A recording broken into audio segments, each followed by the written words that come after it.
सतनाम श्री वाहिगुरु साहिब जीओ।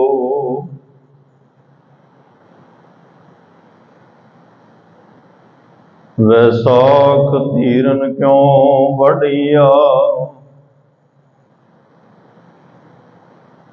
जिन्ना प्रेम विशोहो।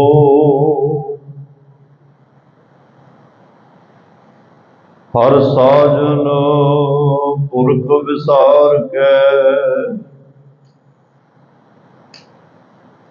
लगी माया तो। वैसाख धीरन क्यों वाढ़िया, जिन्ना प्रेम विशोहो। हर साजन पुरख विसार के, लगी माया तो। पुत्र कलतर ना संग तना, हर अवनासी ओह। पलच पलच सगली मोई, झूठे धंधे मोह। एक सहार के नाम बिनो, अगे लईह कोहे।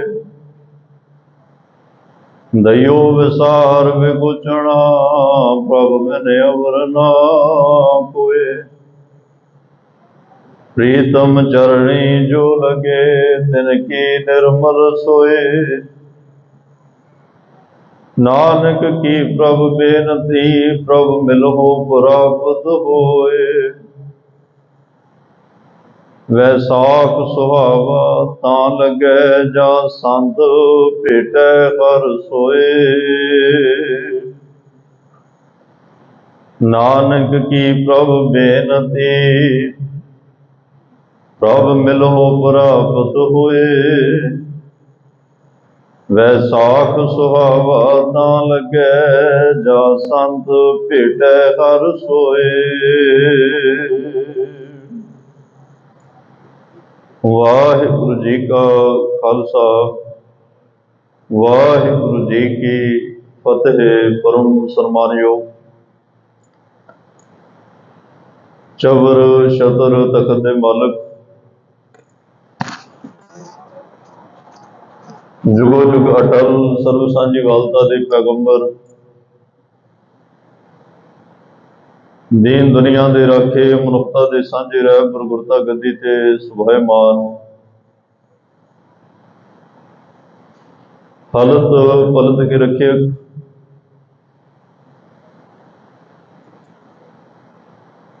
वालिए कुल आलम सरवरे कायनात, मुजस्मे आबे हयात, साहिबे कमाल धन धन धन साहिब श्री गुरु ग्रंथ साहिब जी महाराज।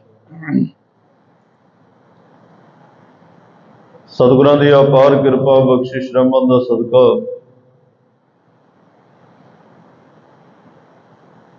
जिथे आप जी हर रोज इस पावन पवित्र स्थान शहीदां दी सरदल ते पहुंच के गुरुद्वारा सिंह शहीदा सुहाना विखे नतमस्तक होके अपने जीवन नूं गुरबाणी राही, कथा राही, कीर्तन राही सफल करदे हो, सेवा करके सफल करदे हो।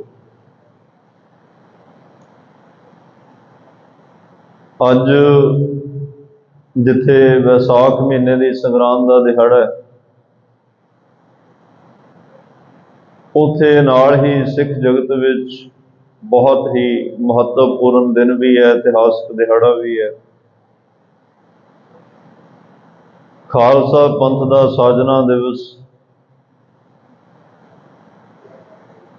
जिवें पंथ अपना जन्म दिहाड़ा आप मनाउण वास्ते अज गुरु घरां विच हाज़र हो के गुरबाणी कथा कीर्तन गुरमत समागमां च हाज़रियां भर के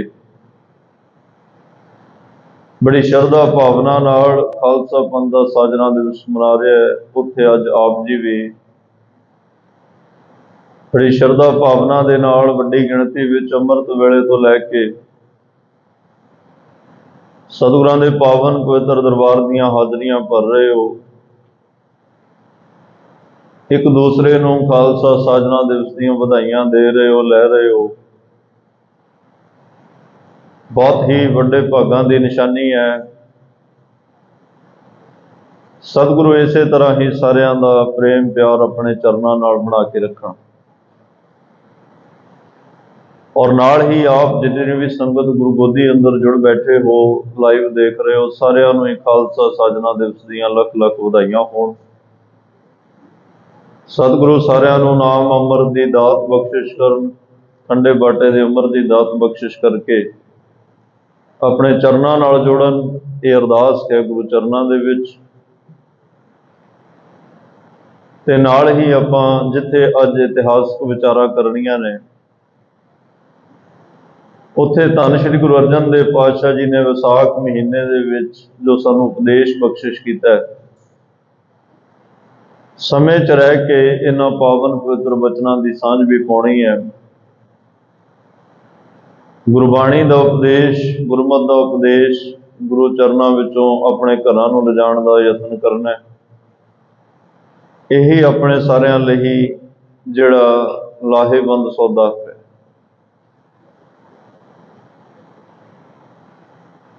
ਧੰਨ ਗੁਰੂ ਨਾਨਕ ਦੇਵ ਪਾਤਸ਼ਾਹ ਨੇ ਵੀ ਤੁਖਾਰੀ ਰਾਗ ਵਿੱਚ, ਗੁਰੂ ਗ੍ਰੰਥ ਸਾਹਿਬ ਵਿੱਚ 2 12ਮਾਹ ਨੇ।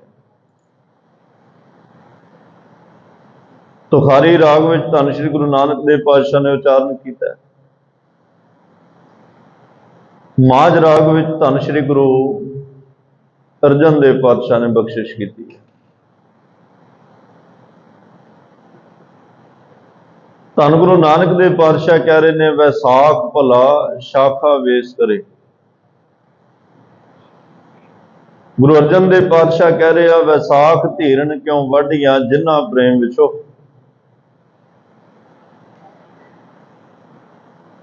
ਇਹ ਮਹੀਨਾ ਭਲਾ ਵੀ ਹੈ, ਸੁਹਾਵਣਾ ਵੀ ਹੈ। ਇਸ ਮਹੀਨੇ ਜਿੱਥੇ ਕਣਕਾਂ ਨੂੰ ਵਾਢੀ ਪੈਂਦੀ ਹੈ, ਫਸਲ ਦਾ ਮਹੀਨਾ ਹੈ, ਫਸਲ ਪੱਕਣ ਦਾ ਮਹੀਨਾ, ਉੱਥੇ ਵਸਲ ਦਾ ਮਹੀਨਾ ਵੀ। ਦੋਵੇਂ ਅਰਬੀ ਦੇ ਸ਼ਬਦ ਨੇ, ਫਸਲ ਤੇ ਵਸਲ। ਵਸਲ ਦਾ ਮਤਲਬ ਹੁੰਦਾ ਮਿਲਾਪ। ਇਹ ਪ੍ਰਮਾਤਮਾ ਦੇ ਚਰਨਾਂ ਨਾਲ ਜੁੜਨ ਦਾ ਮਹੀਨਾ ਵੀ ਹੈ, ਟੁੱਟਣ ਦਾ ਮਹੀਨਾ ਵੀ ਹੈ। ਜਿਹੜੇ ਜੁੜ ਗਏ ਉਹਨਾਂ ਲਈ ਕਹਿ ਦਿੱਤਾ ਵਿਸਾਖ ਭਲਾ। ਵਿਸਾਖ ਮਹੀਨਾ ਉਹਨਾਂ ਲਈ ਭਲਾ ਹੈ। ਜਿਹੜੇ ਨਹੀਂ ਜੁੜੇ, ਟੁੱਟੇ ਹੀ ਰਹਿ ਗਏ, ਉਹਨਾਂ ਲਈ ਕਹਿ ਦਿੱਤਾ ਵਿਸਾਖ ਧੀਰਨ ਕਿਉਂ ਵੱਢੀਆਂ। ਜਿਨ੍ਹਾਂ ਪ੍ਰੇਮ ਵਿੱਚ ਉਹ, ਜਿਨ੍ਹਾਂ ਦਾ ਪ੍ਰਮਾਤਮਾ ਦੇ ਚਰਨਾਂ ਨਾਲੋਂ ਵਿਛੋੜਾ ਪੈ ਗਿਆ, ਵਿਸਾਖ ਮਹੀਨੇ 'ਚ ਉਹਨਾਂ ਨੂੰ ਕਿਵੇਂ ਧੀਰ ਜਾ ਸਕਦਾ, ਕਿਵੇਂ ਟਿਕਾ ਆ ਸਕਦਾ। ਵਿਸਾਖ ਦੇ ਅਰਥ ਵਿਦਵਾਨ ਲੋਕਾਂ ਨੇ ਇਹਨੂੰ ਪਦਛੇਦ ਕਰਕੇ ਇਹਦੇ ਅਰਥ ਕੀਤੇ ਆ। ਵੇਸ ਪਲੱਸ ਸ਼ਾਖ। ਵਿਸਾਖ ਦਾ ਮਤਲਬ ਵੇਸ ਪਲੱਸ ਸ਼ਾਖ। ਸਰਦੀ ਲੰਘ ਕੇ ਗਈ ਹੈ, ਸਰਦੀ ਦੇ ਵਿੱਚ ਕੋਹਰਾ ਪਿਆ, ਠੰਡੀ ਸੀਤ ਲਹਿਰ ਚੱਲੀ, ਠੱਕਾ ਵਗਿਆ, ਦਰਖਤਾਂ ਦੇ ਪੱਤੇ ਸੁੱਕ ਗਏ, ਸੜ ਗਏ, ਝੜ ਗਏ, ਟਾਹਣੀਆਂ ਸੁੱਕ ਗਈਆਂ, ਝੜ ਗਈਆਂ, ਚਾਰ ਚੁਫੇਰੇ ਪਤਝੜ ਵਰਗਾ ਮਾਹੌਲ ਬਣਿਆ। ਇਹੋ ਜਿਹੇ ਮਾਹੌਲ ਵਿੱਚ ਫਿਰ ਬਸੰਤ ਰੁੱਤ ਆਈ। ਚੇਤ ਮਹੀਨੇ ਤੋਂ ਬਸੰਤ ਰੁੱਤ ਸ਼ੁਰੂ ਹੈ। ਚੇਤ ਮਹੀਨਾ ਔਰ ਵਿਸਾਖ ਇਹ ਦੋਵੇਂ ਬਸੰਤ ਦੇ ਮਹੀਨੇ ਨੇ, ਖੇੜੇ ਦੇ। ਇਸ ਮਹੀਨੇ ਦੇ ਵਿੱਚ, ਇਸ ਰੁੱਤ ਵਿੱਚ ਮਹਾਰਾਜ ਕਹਿੰਦੇ ਜਿਹੜੀਆਂ ਟਾਹਣੀਆਂ ਸੜ ਚੁੱਕੀਆਂ ਸਨ, ਜਿਹੜੇ ਦਰਖਤਾਂ ਦੇ ਪੱਤੇ ਝੜ ਚੁੱਕੇ ਸਨ, ਜਿਹੜੇ ਦਰਖਤਾਂ ਦੇ ਪੱਤੇ ਸੁੱਕ ਚੁੱਕੇ ਸਨ, ਇਹ ਬਸੰਤ ਮਹੀਨੇ ਵਿੱਚ ਦੁਬਾਰੇ ਹਰਿਆਵਲ ਆ ਗਈ। ਟਾਹਣੀਆਂ ਨੂੰ ਨਵੇਂ ਪੱਤੇ ਲੱਗੇ, ਨਵੇਂ ਫਲ ਲੱਗੇ, ਨਵੇਂ ਫੁੱਲ ਲੱਗੇ। ਦਰਖਤ ਕੋਈ ਵੀ ਹੋਵੇ, ਜੇ ਉਹਨੂੰ ਪੱਤਾ ਕੋਈ ਨਾ ਲੱਗਿਆ ਹੋਵੇ, ਉਹਦੀ ਪਹਿਚਾਣ ਹੀ ਨਹੀਂ ਹੁੰਦੀ ਵੀ ਇਹ ਦਰਖਤ ਕਾਹਦਾ, ਕੋਈ ਅੰਬ ਦਾ, ਕੋਈ ਅਮਰੂਦ ਦਾ, ਕੋਈ ਜਾਮਣ ਦਾ। ਉਹਨੂੰ ਕੋਈ ਟਾਹਣੀ ਨਾ ਹੋਵੇ, ਕੋਈ ਪੱਤਾ ਨਾ ਹੋਵੇ, ਕੋਈ ਫਲ ਨਾ ਹੋਵੇ, ਕੋਈ ਫੁੱਲ ਨਾ ਹੋਵੇ, ਤੇ ਉਹਦੀ ਪਹਿਚਾਣ ਕਰਨੀ ਔਖੀ ਹੈ। ਉਹਨੂੰ ਪੱਤੇ ਲੱਗੇ ਹੋਣ, ਉਹਨੂੰ ਫੁੱਲ ਤੇ ਫਲ ਲੱਗੇ ਹੋਣ, ਹਰ ਕੋਈ ਪਹਿਚਾਣ ਲਏਗਾ ਵੀ ਇਹ ਦਰਖਤ ਕਾਹਦਾ ਹੈ। ਮਹਾਰਾਜ ਕਹਿੰਦੇ ਇਸ ਬਸੰਤ ਰੁੱਤ ਵਿੱਚ, ਇਸ ਕੁਦਰਤ ਦੇ ਵਿੱਚ ਇੱਕ ਨਵਾਂਪਣ ਆਇਆ, ਇੱਕ ਸੁਹੱਪਣਤਾ ਆਈ, ਇੱਕ ਖੇੜਾ ਆਇਆ, ਨਵੇਂ ਪੱਤੇ, ਨਵੀਆਂ ਟਾਹਣੀਆਂ, ਨਵੇਂ ਫਲ ਫੁੱਲਾਂ ਦਾ ਜਨਮ ਹੋਇਆ, ਹਰਿਆਵਲਤਾ ਦੇ ਵਿੱਚ ਆ ਗਈ। ਵੈਸਾਖ ਭਲਾ ਸ਼ਾਖਾ ਵੇਸ ਕਰੇ। ਸ਼ਾਖਾਵਾਂ ਉਹ ਦਰਖਤ ਦੀਆਂ ਟਾਹਣੀਆਂ, ਵੇਸ ਮਤਲਬ ਪਹਿਰਾਵਾ। ਉਹਨਾਂ ਨੇ ਨਵਾਂ ਵੇਸ ਧਾਰਨ ਕੀਤਾ, ਨਵਾਂ ਪਹਿਰਾਵਾ ਮਿਲਿਆ। ਜਿਹੜੇ ਪਹਿਚਾਣ ਹੀ ਖੋ ਬੈਠੇ ਸਨ ਪਿੱਛੇ ਪਤਝੜ ਵਿੱਚ, ਸਰਦੀ ਵਿੱਚ, ਸਰਦੀ ਦੇ ਕੱਕਰ ਵਿੱਚ, ਸਰਦੀ ਦੀ ਸੀਤ ਲਹਿਰ ਵਿੱਚ, ਬਸੰਤ ਰੁੱਤ ਵਿੱਚ ਉਹਨਾਂ ਨੂੰ ਨਵਾਂ ਵੇਸ, ਨਵਾਂ ਪਹਿਰਾਵਾ ਮਿਲ ਗਿਆ। ਮਹਾਰਾਜ ਕਹਿੰਦੇ ਇਸ ਵੈਸਾਖ ਦੇ ਮਹੀਨੇ ਵਿੱਚ ਜਿਨ੍ਹਾਂ ਨੇ ਨਵਾਂ ਵੇਸ, ਨਵਾਂ ਪਹਿਰਾਵਾ ਧਾਰਨ ਕੀਤਾ, ਉਹਨਾਂ ਦੀ ਪਹਿਚਾਣ ਸਮਝ ਵਿੱਚ ਆ ਗਈ ਕਿ ਇਹ ਕੀ ਹੈ। ਵੈਸੇ ਪ੍ਰਮਾਤਮਾ ਨੇ ਬੜੀਆਂ ਜੂਨੀਆਂ ਸਾਜੀਆਂ, ਜਿਵੇਂ ਉਹਨਾਂ ਜੂਨੀਆਂ ਦੇ ਵਿੱਚ ਜੋ ਪ੍ਰਮਾਤਮਾ ਨੇ ਬਣਾ ਦਿੱਤਾ ਉਹਨਾਂ ਨੇ ਉਵੇਂ ਹੀ ਰਹਿਣਾ। ਜਿਵੇਂ ਤੋਤਾ, ਉਹਨੇ ਸਾਰੀ ਜ਼ਿੰਦਗੀ ਤੋਤਾ ਹੀ ਰਹਿਣਾ, ਉਹ ਕੀ ਬਦਲੇਗਾ। ਜਿਵੇਂ ਮੋਰ ਹੈ, ਮੋਰ ਨੇ ਸਾਰੀ ਜ਼ਿੰਦਗੀ ਮੋਰ ਹੀ ਰਹਿਣਾ, ਉਹਨੇ ਕੀ ਬਦਲਣਾ ਹੈ। ਪ੍ਰਮਾਤਮਾ ਨੇ ਪਹਿਲਾਂ ਹੀ ਉਹਦਾ ਰੰਗ ਰੂਪ ਐਵੇਂ ਦਾ ਬਣਾਇਆ, ਸੁਹੱਪਣਤਾ, ਉਹਦੇ ਖੰਭਾਂ ਦੇ ਵਿੱਚ ਰੰਗ, ਕਲਰ, ਸਭ ਕੁਝ ਪ੍ਰਮਾਤਮਾ ਨੇ ਭਰ ਦਿੱਤਾ ਵੀ ਇਹਦੇ ਤੋਂ ਬਦਲਿਆ ਨਹੀਂ ਜਾਣਾ। ਬੰਦੇ ਨੂੰ ਇੱਕ ਇਹ ਅਥਾਰਟੀ ਦਿੱਤੀ ਹੈ, ਬੰਦੇ ਨੂੰ ਪ੍ਰਮਾਤਮਾ ਨੇ ਇਹ ਇੱਕ ਪਾਵਰ ਦੇ ਦਿੱਤੀ, ਇੱਕ ਦਿਮਾਗ, ਇੱਕ ਸੋਚ ਦੇ ਦਿੱਤੀ ਕਿ ਬੰਦਾ ਚਾਹੇ ਆਪਣੇ ਆਪ ਨੂੰ ਬਦਲ ਸਕਦਾ ਹੈ, ਕਰਮਾਂ ਕਰਕੇ ਬਦਲ ਸਕਦਾ ਹੈ। ਕਰਮ ਬਹੁਤੇ ਮਾੜੇ ਕਰੇ ਇਹ ਮਨੁੱਖਤਾ ਤੋਂ, ਇਨਸਾਨੀਅਤ ਤੋਂ ਥੱਲੇ ਵੀ ਡਿੱਗ ਸਕਦਾ ਹੈ। ਜੇ ਕਰਮ ਚੰਗੇ ਕਰੇ ਇਹ ਇਨਸਾਨ ਤੋਂ ਭਗਵਾਨ ਵੀ ਬਣ ਸਕਦਾ ਹੈ। ਇਹ ਕਰਮ ਚੰਗੇ ਕਰੇ ਇਹ ਮਨੁੱਖਾ ਜਾਮੇ ਵਿੱਚ ਰਹਿੰਦਾ, ਇਹਦੇ ਵਿੱਚੋਂ ਰੱਬ ਦੀ ਝਲਕ ਵੀ ਆ ਸਕਦੀ ਹੈ, ਗੁਰੂ ਦੇ ਗੁਣ ਵੀ ਦਿਸ ਸਕਦੇ ਆ। ਇਹ ਜੇ ਚੰਗੇ ਕਰਮ ਕਰੇ ਇਹਦੇ ਵਿੱਚੋਂ ਪ੍ਰਮਾਤਮਾ ਦੇ ਸਾਰੇ ਗੁਣਾਂ ਦੇ ਦਰਸ਼ਨ ਹੋ ਸਕਦੇ ਆ। ਬੰਦੇ ਨੂੰ ਇਹ ਅਥਾਰਟੀ ਹੈ। ਬਸ ਇਹੀ ਇਸ ਇਨਸਾਨ ਦੀ ਸੋਚ ਔਰ ਸਮਝ ਤੇ ਔਰ ਚੇਤਨਤਾ ਦਾ ਇੱਕ ਬਹੁਤ ਵੱਡਾ ਇਮਤਿਹਾਨ ਹੈ। ਜਿਨ੍ਹਾਂ ਨੇ ਇਸ ਇਮਤਿਹਾਨ ਵਿੱਚ ਪਾਸ ਹੋਣਾ, ਉਹਨਾਂ ਨੂੰ ਗੁਰੂ ਕੋਲ ਆਉਣਾ ਪਏਗਾ। ਗੁਰੂ ਫਿਰ ਇਸ ਜਿਨ ਮਾਨਸ ਤੇ ਦੇਵਤੇ ਕੀਏ ਕਰਤ ਨਾ ਲਾਗੀ ਵਾਰ, ਇਹਦੇ ਕਰਮ ਇੰਨੇ ਚੰਗੇ ਕਰ ਦਿੰਦਾ ਹੈ। ਗੁਰੂ ਇੰਨੀ ਬਖਸ਼ਿਸ਼ ਨਾਲ ਇਹਨੂੰ ਨਵਾਜ ਦਿੰਦਾ ਹੈ ਕਿ ਇਹ ਇਨਸਾਨ ਤੋਂ ਭਗਵਾਨ ਬਣ ਜਾਂਦਾ ਹੈ, ਪ੍ਰਮਾਤਮਾ ਵਰਗਾ ਬਣ ਜਾਂਦਾ ਹੈ। ਇਹ ਗੁਰੂ ਦਾ ਰੂਪ ਹੋ ਜਾਂਦਾ ਹੈ ਜਦੋਂ ਗੁਰੂ ਇਹ ਬਖਸ਼ਿਸ਼ ਕਰਕੇ ਆਪਣੇ ਗੁਣ ਇਹਦੇ ਜੀਵਨ 'ਚ ਟਿਕਾ ਦਿੰਦਾ ਹੈ। ਮਹਾਰਾਜ ਕਹਿੰਦੇ ਵਿਸਾਖ ਦਾ ਮਹੀਨਾ ਆਇਆ, ਵੇਸ ਪਹਿਰਾਵਾ ਬਦਲੀ, ਨਾਲ ਨਾਲ ਕਰਮ ਵੀ ਬਦਲੀ, ਨਾਲ ਨਾਲ ਸੋਚ ਵੀ ਬਦਲੀ। ਜੇ ਤੂੰ ਪਹਿਰਾਵਾ ਕੱਲਾ ਬਾਹਰਲਾ ਪਹਿਰਾਵਾ ਬਦਲ ਲਿਆ, ਪਹਿਰਾਵਾ ਤੇਰਾ ਧਰਮੀਆਂ ਵਾਲਾ ਹੋਇਆ, ਪਹਿਰਾਵਾ ਤੇਰਾ ਸੰਤਾਂ ਵਾਲਾ ਹੋਇਆ, ਪਹਿਰਾਵਾ ਤੇਰਾ ਬ੍ਰਹਮ ਗਿਆਨੀਆਂ ਵਾਲਾ ਹੋਇਆ, ਲੇਕਿਨ ਕਰਮ ਉਹ ਜਿਹੇ ਨਾ ਹੋਏ, ਜੇ ਤੇਰੀ ਸੋਚ ਉਹ ਜਿਹੀ ਨਾ ਹੋਈ, ਜੇ ਤੇਰੇ ਵਿਚਾਰ, ਤੇਰੇ ਖਿਆਲ ਉਹ ਜਿਹੇ ਨਾ ਹੋਏ, ਫਿਰ ਸਤਿਗੁਰੂ ਕਹਿੰਦੇ ਮੈਨੂੰ ਕਹਿਣਾ ਪਏਗਾ, ਗੱਜ 3.5 ਧੋਤੀਆਂ ਤੇਰੇ ਪਾਇਨ ਤੱਗ, ਗਲੀ ਜਿੰਨਾ ਜਪ ਮਾਲੀਆਂ, ਲੋਟੇ ਹੱਥ ਨਵਗ, ਓਏ ਹਰ ਕੇ ਸੰਤ ਨਾ ਆਖੀਐ, ਬਨਾਰਸ ਕੇ ਠੱਗ। ਮੈਨੂੰ ਬਨਾਰਸ ਦਾ ਠੱਗ ਕਹਿਣ ਲਈ ਮਜਬੂਰ ਹੋਣਾ ਪਏਗਾ ਜੇ ਤੂੰ ਬਾਹਰਲਾ ਵੇਸ ਪਹਿਰਾਵਾ ਬਦਲ ਲਿਆ ਲੇਕਿਨ ਵਿਚਾਰ ਨਾ ਬਦਲੇ। ਇਹੀ ਵੱਡਾ ਇਮਤਿਹਾਨ ਹੈ। ਵਿਸਾਖ ਭਲਾ ਸ਼ਾਖਾ ਵੇਸ ਕਰੇ। ਵਿਸਾਖ ਦੇ ਮਹੀਨੇ ਦੇ ਵਿੱਚ ਜੇ ਹਰਿਆਵਲਤਾ ਆਈ ਹੈ ਕੁਦਰਤ ਦੇ ਵਿੱਚ, ਕੁਦਰਤ ਹਰ ਵੇਲੇ ਚਹਿਲ ਪਹਿਲ ਦੇ ਵਿੱਚ ਹੈ, ਕੁਦਰਤ ਦੇ ਵਿੱਚ ਖੇੜਾ ਹੈ। ਦੇਖੋ ਜ਼ਿਮੀਂਦਾਰ ਕਿਸਾਨ ਵੀ ਖੁਸ਼ ਹੈ, ਫਸਲ ਪੱਕ ਗਈ। 6 ਮਹੀਨਿਆਂ ਵਿੱਚ ਠੰਡ ਦਾ ਸਤਾਇਆ, ਸਾਰੀ ਰਾਤ ਜਾ ਕੇ ਕਣਕਾਂ ਨੂੰ ਪਾਣੀ ਲਾਇਆ, ਫਸਲਾਂ ਦੀ ਰਾਖੀ ਕੀਤੀ। ਅੱਜ 6 ਮਹੀਨਿਆਂ ਬਾਅਦ ਉਹਦੇ ਘਰ ਦਾਣੇ ਜਾਣੇ ਆ, ਸਾਰੇ ਸਾਲ ਦੇ ਦਾਣੇ ਉਹਨੇ ਘਰ ਵਿੱਚ ਇਕੱਠੇ ਕਰਨੇ ਆ। ਕੁਛ ਵੇਚ ਵੱਟ ਕੇ ਆਪਣਾ ਕਰਜ਼ਾ ਉਤਾਰੇਗਾ, ਕੋਈ ਨਵਾਂ ਘਰ ਬਣਾਏਗਾ, ਕੋਈ ਧੀ ਪੁੱਤ ਦਾ ਵਿਆਹ ਕਰੇਗਾ, ਕੋਈ ਹੋਰ ਆਪਣੇ ਕਾਰਜ ਸਵਾਰੇਗਾ। ਕਿਸਾਨ ਇਸ ਕਰਕੇ ਖੁਸ਼ ਹੈ, ਦਿਹਾੜੀ ਮਜ਼ਦੂਰ ਵੀ ਖੁਸ਼ ਹੈ, ਦਿਹਾੜੀਦਾਰ ਵੀ ਖੁਸ਼ ਹੈ। ਕਿਉਂ? ਅੱਜ ਕਿਸਾਨ ਦੀ ਫਸਲ ਪੱਕੀ ਆ, ਉਹ ਸੋਚਦਾ ਮੈਨੂੰ ਵੀ ਜਿਹੜਾ ਖੇਤਾਂ ਵਿੱਚ ਕੰਮ ਮਿਲੇਗਾ ਤੇ ਮੇਰੇ ਘਰ ਵਿੱਚ ਦਾਣੇ ਵੀ ਆਉਣਗੇ, ਪੈਸਾ ਵੀ ਆਏਗਾ, ਸਾਰਾ ਸਾਲ ਮੇਰਾ ਪਰਿਵਾਰ ਰੱਜ ਕੇ ਪ੍ਰਸ਼ਾਦਾ ਛਕੇਗਾ, ਉਹਨੂੰ ਵੀ ਕੋਈ ਫਿਕਰ ਨਹੀਂ। ਅੱਜ ਕਿਸਾਨ ਵੀ ਤੇ ਮਜ਼ਦੂਰ ਵੀ ਖੁਸ਼ ਹੈ, ਸ਼ਾਹੂਕਾਰ ਵੀ ਖੁਸ਼ ਹੈ। ਵਿਸਾਖ ਦਾ ਮਹੀਨਾ ਆਇਆ, ਸ਼ਾਹੂਕਾਰ ਵੀ ਖੁਸ਼ ਹੈ। ਕਿਉਂ? ਜਿਹੜਾ ਕਿਸਾਨ 6 ਮਹੀਨਿਆਂ ਦਾ ਕਰਜ਼ਾ ਹੀ ਉਹਦੇ ਤੋਂ ਲੈ ਰਿਹਾ ਹੈ, ਸ਼ਾਹੂਕਾਰ ਨੂੰ ਇਹ ਵੀ ਹੁਣ ਫਸਲ ਆ ਗਈ, ਫਸਲ ਪੱਕ ਗਈ, ਫਸਲ ਮੇਰੇ ਕੋਲ ਸਿੱਟੇਗਾ, ਮੇਰਾ ਕਰਜ਼ਾ ਉਤਾਰੇਗਾ।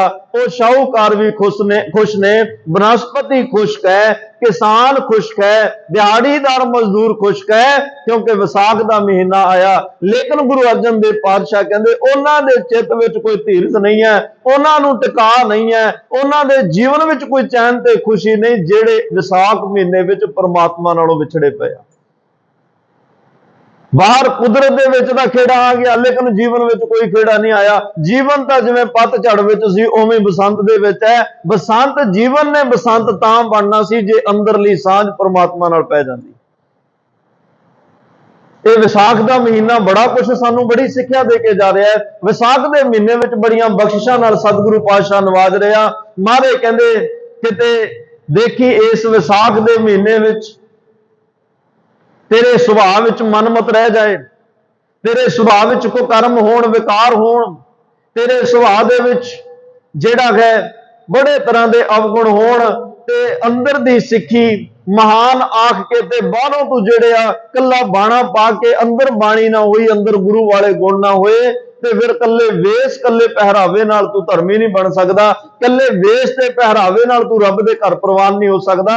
ਰੱਬ ਦੇ ਘਰ ਤਾਂ ਹੀ ਪ੍ਰਵਾਨ ਹੋਇਆ ਜਾਏਗਾ ਜੇ ਗੁਰੂ ਤੋਂ ਰੱਬ ਦੇ ਗੁਣ ਸਿੱਖ ਕੇ ਭਗਤੀ ਸਿਮਰਨ ਕਰੇਗਾ, ਸੇਵਾ ਕਰੇਗਾ, ਸਤਸੰਗ ਕਰੇਗਾ, ਗੁਰੂ ਦੱਸੇ ਮਾਰਗ ਤੇ ਚੱਲੇਗਾ, ਤਾਂ ਇਹ ਵਿਸਾਖ ਦੇ ਮਹੀਨੇ ਚ ਮਿਲਾਪ ਹੋਏਗਾ। ਮਹਾਰਾਜ ਕਹਿੰਦੇ ਨੇ ਬਸ ਪਛਾਣ ਨਾ ਬਦਲ, ਜੋ ਕੁਛ ਵੀ ਤੂੰ ਹੈ ਉਸ ਦੀ ਪਛਾਣ ਬਣਾਈ ਰੱਖਣਾ ਜ਼ਰੂਰੀ ਹੈ। ਇਸੇ ਲਈ ਦੁਨੀਆ ਦੀ ਹਰ ਕੌਮ ਕਬੀਲੇ ਦੇ ਵਿੱਚ ਜਿਹੜਾ ਦੇਸ਼ ਹੈ ਉਹ ਆਪਣੀ ਵੱਖਰੀ ਪਹਿਚਾਣ ਇੱਕ ਬਣਾ ਕੇ ਰੱਖਦਾ। ਉਹਨਾਂ ਦਾ ਨਿਸ਼ਾਨ ਵੱਖਰਾ ਹੈ, ਉਹਨਾਂ ਦਾ ਪਹਿਰਾਵਾ ਵੱਖਰਾ, ਉਹਨਾਂ ਦਾ ਖਾਣ ਪਾਣ, ਉਹਨਾਂ ਦੀ ਬੋਲੀ, ਉਹਨਾਂ ਦਾ ਸੱਭਿਆਚਾਰ, ਕਲਚਰ ਸਭ ਕੁਝ ਵੱਖਰਾ, ਕਿਉਂਕਿ ਉਹਨਾਂ ਦੀ ਪਹਿਚਾਣ ਹੈ। ਦੇਸ਼ ਕੌਮ ਦੇ ਸੱਭਿਆਚਾਰ ਦਾ ਇੱਕ ਅਹਿਮ ਹਿੱਸਾ ਹੁੰਦਾ ਹੈ, ਉਹ ਵੀ ਇੱਕ ਪਹਿਚਾਣ ਦੇ ਵਿੱਚ ਕੰਮ ਆਉਂਦਾ ਹੈ। ਧੰਨ ਗੁਰੂ ਨਾਨਕ ਦੇਵ ਪਾਤਸ਼ਾਹ ਨੇ 4 ਉਦਾਸੀਆਂ ਕਰਕੇ ਜਿਹੜੀ ਇਹ ਸਿੱਖੀ ਦੀ ਪਨੀਰੀ ਇਕੱਠੀ ਕੀਤੀ, ਸਿੱਖੀ ਦਾ ਬਾਗ ਲਾਇਆ, 230 ਸਾਲਾਂ ਦੀ ਘਾਲਣਾ ਜਿਹਦੀ ਅੱਜ ਦੇ ਦਿਨ ਪ੍ਰੀਖਿਆ ਹੋਈ ਹੈ। 230 ਸਾਲਾਂ ਦੀ ਸਿੱਖਿਆ ਦੀ ਪ੍ਰੀਖਿਆ ਅਨੰਦਪੁਰ ਸਾਹਿਬ ਦੀ ਧਰਤੀ ਤੇ ਹੋਈ ਹੈ। 9 ਗੁਰੂਆਂ ਦੇ ਦੱਸੇ ਹੋਏ ਉਪਦੇਸ਼, 9 ਗੁਰੂਆਂ ਦੇ ਦ੍ਰਿੜਾਏ ਹੋਏ ਸਿਧਾਂਤ, 9 ਗੁਰੂਆਂ ਦੀ ਦਿੱਤੀ ਹੋਈ ਸਿੱਖਿਆ 10ਵੇਂ ਜਾਮੇ ਵਿੱਚ ਉਹ ਪ੍ਰੀਖਿਆ ਦੇ ਰੂਪ ਵਿੱਚ ਬਦਲਦੀ ਹੈ।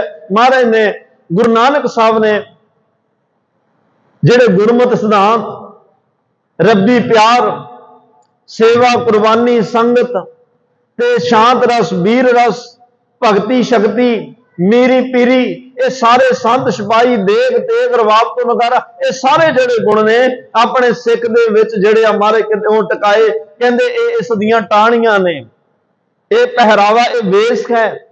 ਜੀਵਨ ਦੇ ਵਿੱਚ ਉਹ ਸਾਰੇ ਗੁਣ ਝਲਕਦੇ ਹੋਣ, ਉਹ ਸਿੱਖ ਹੈ, ਉਹ ਖਾਲਸਾ ਹੈ।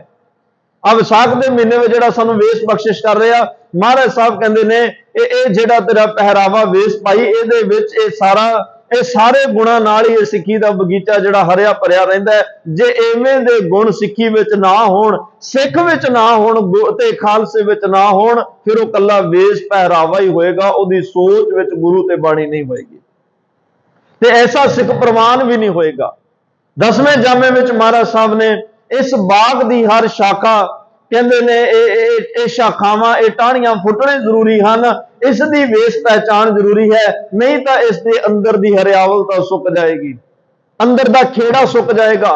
ਜਿਹੜਾ 9 ਜਾਮਿਆਂ ਨੇ ਅੰਦਰ ਖੇੜਾ ਭਰਿਆ, ਅੰਦਰ ਦੈਵੀ ਗੁਣ ਟਿਕਾਇਆ, ਹੁਣ ਉਹ ਪ੍ਰਗਟ ਕਰਨੇ ਆ। ਇੱਕ ਜਿਹੜਾ ਅੰਦਰ ਅੰਮ੍ਰਿਤ ਪਿਆ, ਬਾਹਰੋਂ ਅੰਮ੍ਰਿਤ ਪਾਤਸ਼ਾਹ ਨੇ ਅੰਮ੍ਰਿਤ ਸੰਚਾਰ ਕਰਕੇ ਉਹ ਗੁਣਾਂ ਨੂੰ ਪ੍ਰਗਟ ਕਰਨਾ ਹੈ, ਤੇ ਅੰਦਰਲੇ ਅੰਮ੍ਰਿਤ ਨੂੰ ਪ੍ਰਗਟ ਕਰਨਾ ਹੈ। ਬਸ ਆ ਜਿਹੜੀ 5 ਪਿਆਰਿਆਂ ਕੋਲੇ ਅੰਮ੍ਰਿਤ ਦਾ ਇਹ ਇੱਕ ਜੁਗਤੀ ਹੈ, ਇਹ ਅੰਦਰਲੇ ਅੰਮ੍ਰਿਤ ਨੂੰ ਪ੍ਰਗਟ ਕਰਨ ਦੀ ਜੁਗਤੀ ਹੈ। 24 ਘੰਟੇ ਅੰਮ੍ਰਿਤ ਦੇ ਵਿੱਚ ਜਿਉਣ ਦੀ ਇਹ ਜੁਗਤੀ ਹੈ। ਸਤਿਗੁਰੂ ਪਾਤਸ਼ਾਹ ਨੇ ਮਹਾਨ ਬਖਸ਼ਿਸ਼ਾਂ ਰਹਿਮਤਾਂ ਕੀਤੀਆਂ। ਵਿਸਾਖ ਦਾ ਮਹੀਨਾ ਆਇਆ, ਜਿੱਥੇ ਗੁਰੂ ਅਰਜਨ ਦੇਵ ਪਾਤਸ਼ਾਹ ਵਿਸਾਖ ਦੇ ਮਹੀਨੇ ਚ ਉਪਦੇਸ਼ ਦੇ ਰਹੇ ਆ, ਜਿੱਥੇ ਧੰਨ ਗੁਰੂ ਨਾਨਕ ਦੇਵ ਪਾਤਸ਼ਾਹ ਕਹਿ ਰਿਹਾ ਵਿਸਾਖ ਭਲਾ ਸ਼ਾਖਾ ਵੇਸ ਕਰੇ, ਧਨ ਦੇਖੈ ਹਰ ਦੁਆਰ, ਕਿਰਪਾ ਕਰੋ ਆਵੋ ਘਰੇ। ਤੇ ਇੱਕ ਇਸਤਰੀ, ਜੀਵ ਰੂਪ ਇਸਤਰੀ ਆਪਣੇ ਘਰ ਵਿੱਚ ਆਪਣੇ ਪ੍ਰਦੇਸ਼ ਦੇ ਪਤੀ ਦਾ ਇੰਤਜ਼ਾਰ ਕਰਦੀ ਹੈ, ਅਰਦਾਸਾਂ ਕਰਦੀ ਹੈ ਕਿ ਘਰ ਆਓ ਪਿਆਰੇ ਦੁੱਤਰ ਤਾਰੇ, ਤੁਧ ਬਿਨ ਅੱਡ ਨਾ ਬੋਲੋ, ਤੁਹਾਡੇ ਬਿਨਾ ਮੇਰੀ ਅੱਧੀ ਕੌਡੀ ਵੀ ਕੀਮਤ ਨਹੀਂ ਹੈ।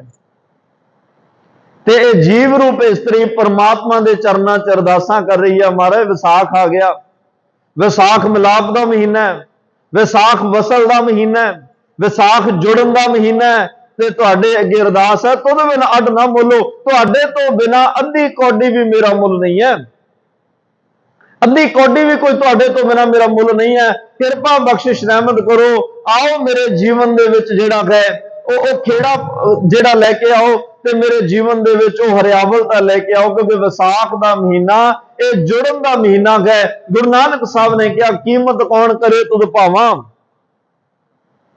ਦੇਖ ਦਿਖਾਵੇ ਢੋਲੋ। ਇਸ ਵਿਸਾਖ ਦੇ ਮਹੀਨੇ ਵਿੱਚ ਹੀ ਤਾਂ ਭਾਈ ਮਹਾਰਾਜ ਕਹਿੰਦੇ ਆ, ਦੂਰ ਨਾ ਜਾਣਾ ਅੰਤਰ ਮਾਨਾ, ਹਰ ਕਾ ਮਹਿਲ ਪਛਾਨਾ, ਨਾਨਕ ਵੈਸਾਖੀ ਪ੍ਰਭ ਆਵੈ, ਸੁਰਤ ਸ਼ਬਦ ਮਨ ਮਾਨਾ। ਪਾਵੇ ਦਾ ਮਤਲਬ ਇਸ ਵਿਸਾਖ ਦੇ ਮਹੀਨੇ ਵਿੱਚ ਪਰਮਾਤਮਾ ਨੂੰ ਪਾ ਲੈਂਦੇ ਨੇ, ਪਾਇਆ ਜਾ ਸਕਦਾ ਹੈ, ਪਾਉਂਦੇ ਨੇ, ਉਹਦਾ ਮਿਲਾਪ ਹਾਸਲ ਹੁੰਦਾ ਹੈ। ਸੁਰਤ ਸ਼ਬਦ ਮਨ ਮਾਨਾ, ਜਿਨ੍ਹਾਂ ਦੀ ਸ਼ਬਦ ਤੇ ਸੁਰਤ ਦੀ ਸਾਂਝ ਬਣ ਗਈ ਇਸ ਵਿਸਾਖ ਦੇ ਮਹੀਨੇ ਵਿੱਚ, ਉਹਨਾਂ ਨੂੰ ਪਰਮਾਤਮਾ ਦਾ ਮਿਲਾਪ ਹੋ ਗਿਆ, ਉਹਨਾਂ ਨੂੰ ਉਸ ਵਾਹਿਗੁਰੂ ਦਾ ਮਿਲਾਪ ਹੋ ਗਿਆ।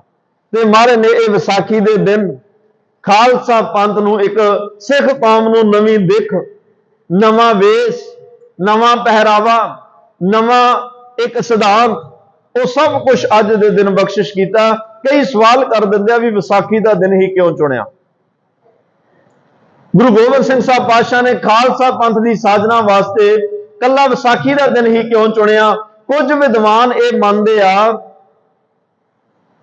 ਪੁਰਾਤਨ ਜਿਵੇਂ ਜਨਮ ਸਾਖੀਆਂ ਵਿੱਚ ਵੀ ਹੈ, ਹੋਰ ਬੜੇ ਅਜੋਕੇ ਕੁਝ ਵਿਦਵਾਨਾਂ ਨੇ ਵੀ ਇਹ ਜ਼ਿਕਰ ਕੀਤਾ ਹੈ ਕਿ ਗੁਰੂ ਨਾਨਕ ਸਾਹਿਬ ਦਾ ਪ੍ਰਕਾਸ਼ ਵੀ ਵਿਸਾਖ ਦੇ ਮਹੀਨੇ 'ਚ 15 ਅਪ੍ਰੈਲ ਦਾ, ਕਿਸੇ ਕਾਰਨਾਂ ਕਰਕੇ ਕੱਤਕ ਦੇ ਮਹੀਨੇ ਵਿੱਚ ਮਨਾ ਰਹੇ ਆ। ਕੁਝ ਵਿਦਵਾਨਾਂ ਦਾ ਇਹ ਮੰਨਣਾ ਹੈ, ਇਹ ਆਪਾਂ ਕੋਈ ਦੁਬਿਧਾ ਨਹੀਂ ਖੜੀ ਕਰ ਰਹੇ।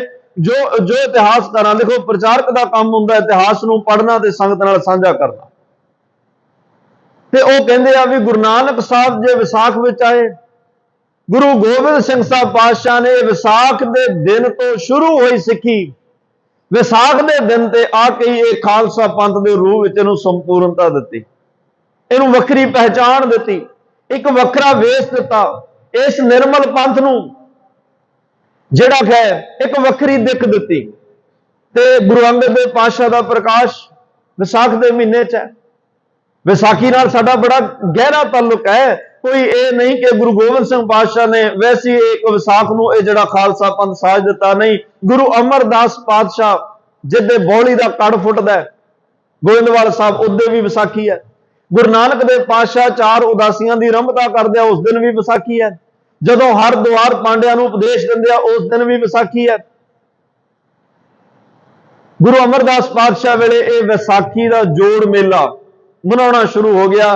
ਭਾਈ ਪਾਰੋ ਮਹਾਰਾਜ ਦਾ ਬੜਾ ਪਿਆਰਾ ਸਿੱਖ ਹੈ, ਡੱਲੇ ਪਿੰਡ ਦਾ ਰਹਿਣ ਵਾਲਾ, ਜਿੱਥੇ ਇੱਕੋ ਵੇਲੇ 72 ਬ੍ਰਹਮ ਗਿਆਨੀ ਹੋਇਆ, ਉਹ ਡੱਲਾ ਪਿੰਡ ਹੈ, ਸੁਲਤਾਨਪੁਰ ਲੋਧੀ ਦੇ ਕੋਲੇ। ਹਰ ਰੋਜ਼ ਗੁਰੂ ਅਮਰਦਾਸ ਮਹਾਰਾਜ ਦੇ ਦਰਸ਼ਨ ਕਰਨ ਆਉਣਾ। ਸਤਿਗੁਰਾਂ ਨੇ ਖੁਸ਼ ਹੋ ਕੇ ਕਿਹਾ, ਭਾਈ ਪਾਰੋ ਜੇ ਕੋਈ ਮਨ ਦੀ ਭਾਵਨਾ ਤੂੰ ਕੋਈ ਮੰਗ, ਤੇਰੀ ਭਾਵਨਾ ਪੂਰੀ ਕਰ ਦਿਆਂਗੇ। ਭਾਈ ਪਾਰੋ ਨੇ ਸੋਚ ਕੇ ਇੱਕ ਦਿਨ ਕਿਹਾ, ਕਹਿੰਦਾ ਮਹਾਰਾਜ ਕੁਝ ਸਮਾਂ ਦਿਓ ਸੋਚਣ ਦਾ, ਫਿਰ ਦੱਸਾਂਗਾ ਮੈਨੂੰ ਚਾਹੀਦਾ ਕੀ ਹੈ, ਮੈਨੂੰ ਐਤਵਾਰ ਤੱਕ ਦਾ ਸਮਾਂ ਦਿਓ। ਐਤਵਾਰ ਆਇਆ, ਐਤਵਾਰ ਦੇ ਦਿਨ ਦੀਵਾਨ ਸਜਿਆ। ਸਜੇ ਹੋਏ ਦੀਵਾਨ ਵਿੱਚ ਗੁਰੂ ਅਮਰਦਾਸ ਪਾਤਸ਼ਾਹ ਨੇ ਭਾਈ ਪਾਰੋ ਨੂੰ ਕਿਹਾ ਕਿ ਭਾਈ ਪਾਰੋ ਅੱਜ ਐਤਵਾਰ ਹੈ, ਜੋ ਕੁਝ ਮੰਗਣਾ ਮੰਗ ਲਓ। ਭਾਈ ਪਾਰੋ ਨੇ ਕਿਹਾ, ਸਤਿਗੁਰੂ ਇੰਨੇ ਦਿਨ ਹੋ ਗਏ ਮੈਂ ਨਾ ਚੱਜ ਨਾਲ ਸੁੱਤਾ, ਨਾ ਚੱਜ ਨਾਲ ਕੋਈ ਪ੍ਰਸ਼ਾਦਾ ਛਕਿਆ, ਆਹੀ ਸੋਚ ਰਿਹਾ ਸੀ ਮੈਂ ਕੀ ਮੰਗਾ। ਚਲੋ ਅੱਜ ਉਹ ਸਮਾਂ ਆ ਗਿਆ, ਤੁਸੀਂ ਪੁੱਛ ਰਹੇ ਹੋ। ਮੇਰੀ ਮੰਗ ਇਹ ਹੈ, ਜਿੰਨੇ ਵੀ ਦੇਸ਼ ਵਿਦੇਸ਼ ਵਿੱਚ ਤੁਹਾਡਾ ਨਾਮ ਜਪਣ ਵਾਲੇ ਸਿੱਖ ਵਸਦੇ ਆ, ਗੁਰਸਿੱਖ ਵਸਦੇ ਆ, ਗੁਰੂ ਨਾਨਕ ਨਾਮ ਲੇਵਾ ਸਿੱਖ ਨੇ, ਜਿਨ੍ਹਾਂ ਨੇ ਗੁਰੂ ਨਾਨਕ ਦੇਵ ਪਾਤਸ਼ਾਹ ਨੂੰ ਗੁਰੂ ਨਾਨਕ ਜੀ ਨੂੰ ਸੁਣਿਆ ਪੇਖਿਆ, ਜਿਨ੍ਹਾਂ ਨੇ ਗੁਰੂ ਅੰਗਦ ਦੇਵ ਮਹਾਰਾਜ ਦੇ ਚਰਨਾਂ ਦੀ ਛੋਹ ਨੂੰ ਮਾਣਿਆ, ਤੁਹਾਡੇ ਚਰਨਾਂ ਦੇ ਜਿਹੜੇ ਸੇਵਕ ਆ, ਇੱਕ ਦਿਨ ਕੋਈ ਇਹੋ ਜਿਹਾ ਨਿਸ਼ਚਿਤ ਕਰੋ, ਮੈਨੂੰ ਉਹ ਸਾਰੇ ਨਾਮ ਜਪਣ ਵਾਲੇ ਗੁਰਸਿੱਖਾਂ ਦੇ ਦਰਸ਼ਨ ਕਰਾ ਦਿਓ। मैनू सारिਆਂ ਦੇ दर्शन महाराज हस पे, कहते वाह भाई पारो, तू सोचदा भी इक्के दिन मैं सारे गुरसिखां दे दर्शन करा, उन्हां दी रज के सेवा करा, उन्हां दे भांडे मांजा, उन्हां लई बिस्तरे झाड़ के विछावां, यही तेरे मन विच महाराज जो मर्जी समझो, पर मैं गुरसिखां दे दर्शन करने चाहुंदा। गुरु अमरदास पातशाह ने कहा ठीक है। 1553 ईस्वी की विसाखी गोइंदवाल साहब मनाउणी जिहड़ी आ ओह शुरू होण लग्या। महाराज ने हुक्मनामे लिख के भेजे, चिट्ठियां दूर दराडे सिखां नूं भेज दित्तियां कि 1553 ईस्वी की विसाखी नूं गोइंदवाल साहब संगत इकट्ठी होवे। बहुत वड्डा इकट्ठ होया, एक जोड़ मेला होया। देखो विसाख दे महीने विच ना जदों किसान कोले मजदूर कोल पैसे होने ते पंजाब साडा कल्चर है, देश ये त्योहारां मेलिਆਂ ਦਾ देश है, ते हर किसी ने कहना कि चलो पैसे भी आए ने, विसाख का महीना, विसाखी का मेला ही देखण चलीए। लोग आम मेले वेखण जांदे सन, विसाखी ते आम मेले लगते सन, पर सतगुरु पातशाह ने इस मेलिਆਂ ਨੂੰ जोड़ मेले बना दिता कि सिख का कल्ला मेला नहीं हुंदा, सिख का जोड़ मेला मनाउंदा है, क्योंकि ये मेले विच जाके गुरु नाल जुड़ जांदा है, ये परमात्मा नाल जुड़दा है। ये जोड़ मेले ने। भाई पारो नूं कहा ठीक है, 1553 की जिहड़ी आ विसाखी नूं पहली बार गोइंदवाल साहब की धरती ते विसाखी का दिहाड़ा मनाया गया। बहुत वड्डी गिणती सिख इकट्ठे हुए। भाई पारो के पैर नहीं जमीन ते लग रहे, इन्नी सेवा उन्हें की। समाप्ति हुई, महाराज ने पूछा भाई पारो हुण खुश है, होर तां नहीं कुछ चाहिदा? उन्हें कहा महाराज हुणे हुणे एक मंग होर मन विच आ गई, वह भी पूरी कर दिओ। सतगुरु कहते दस, कहना महाराज ये विसाखी का जोड़ मेला हर साल ही मना दिया करो, हर साल ही गुरसिखां नूं इकट्ठे कर लिया करो। सतगुरु कहते ठीक है, ये विसाखी का जोड़ मेला हर साल सिख कौम मनाया करेगी। 1553 ईस्वी तो ये विसाखी का जोड़ मेला गुरु घर विच शुरू होकर 1699 की विसाखी तक पहुंचता है। गुरु अर्जन देव पातशाह का प्रकाश भी विसाख के महीने च है। गुरु तेग बहादुर साहब महाराज का प्रकाश भी विसाख के महीने च है। विसाखी नाल बड़ा गहरा संबंध है। बड़ियां विसाखियां आईयां जिहड़ी जदों इतिहास पढ़दे आ ना, कदे 1721 की विसाखी, कदे 1748 की विसाखी, कदे 1763 की विसाखी, बड़ियां विसाखियां आईयां। कदे 1919 की विसाखी जदों जलियांवाले बाग विच खूनी साका वापरदा है, कदे 1978 की विसाखी जदों अमृतसर साहब की धरती ते 13 सिख शहीद हो जाते हैं। ये विसाखियां भी याद रहणगियां। पर अज असी 1699 की विसाखी की गल करनी है। गुरु गोबिंद सिंह महाराज ने यह विसाखी का महीना, एक विसाख का दिन तां चुनिया क्योंकि विसाख का महीना मिलाप का महीना है, वसल का महीना है। जे कुदरत विच नवीनता आउंदी है, कुदरत विच नवापन आउंदा है, महाराज कहंदे मैं अपने सिख नूं भी अज नवापन देना है ताकि संसार के कोने च खड़ा मेरा सिख कल्ला नजर आवे। दो घटनावां होर घटदियां ने। गुरु गोबिंद सिंह साहब कई कहते हैं जी महाराज 21 दिन अंदर बैठे रहे, 21वें दिन ऐलान करता भी सिखां नूं इकट्ठे करो, खालसा पंथ साजना। 21 दिनों की गल नहीं है। भाई गुरदास साहब जी कहते आ गुरबर अकाल के हुक्म स्यों बिगस उपजो विज्ञाना, तब सहजे रचो खालसा सावत मरदाना। ये बड़े सहज विच खालसा पंथ प्रगट होया, कोई 21 दिनों विच जां कल्ले गुरु गोबिंद सिंह महाराज का फैसला नहीं, ये गुरु नानक साहब तो गल शुरू हो चुकी है। जे अज असीं अमर की गल करते हैं, बाणी विच भी अमर शब्द बड़ी बार आया। गुरु नानक साहब ने हुण जपजी साहब का पाठ करो, भांडा पाओ अमृत ढाल, घड़िया शब्द सच्ची टकसाल। गुरु अंगद देव पातशाह कह रहा जिन वडियाई तेरे नाम की ते रते मन माहे, नानक अमृत एक है दूजा अमृत नाहे। धन गुरु अमरदास पातशाह कह रहा सुर नर मुन जन अमृत खोज दे, सो अमृत गुर ते पाया। गुरु रामदास महाराज कहते बाणी गुरु गुरु है, बाणी विच बाणी अमृत सारे। गुरबाणी कह सेवक जन माने, प्रतक गुरु ने सतारे। गुरु अर्जन देव पातशाह कहते सुखमनी सुख अमृत प्रभ नाम, भगत जना कह मन विश्राम। ते गुरु ग्रंथ साहब की संपूर्णता ते जाके कह दिता तरस पया मेहरामत होई, सतगुर सज्जन मिलिया। ते महाराज ने कहा थाल विच तिन वस्तु पईओ, सत संतोख विचारो, अमृत नाम ठाकुर का पयो। जिसका सब साधारो अमृत इको ही है, नानक अमृत एक है दूजा अमृत ना है, अमृत इको ही है। पर अमृत आया बड़े शब्दों में है। महाराज ने दुध नूं भी अमृत किया, खड़ खावे अमृत दे, 36 पदार्थां नूं भी अमृत किया, 6 प्रसाद 36 ही अमृत खाए। पातशाह ने बाणी नूं भी अमृत किया, अमृत बाणी हर हर तेरी, सुन सुन होवे परमगत मेरी, सुन वड भागिया हर अमृत बाणी राम। महाराज ने वेले नूं भी अमृत कह दिता, अमृत वेला सच ना हो, वडियाई विचार कर्मी आवे कपड़ा नदरी मुख द्वार। इस दृष्टि नूं भी अमृत कह दिता। नानक ब्रह्म ज्ञानी अमृत दृष्ट बरसी, ये दृष्टि भी अमृत, क्योंकि जेड़ा अमृत सानू 5 प्यारिਆਂ ने दिता, जेड़ा अमृत साडे अंदर पिया, जेड़ी ये बाणी रूप अमृत, परमात्मा दा नाम अमृत, ये बाहरले अमृत ने जदों अंदर जाना, ये अंदरले अमृत ने प्रगट हो जाना।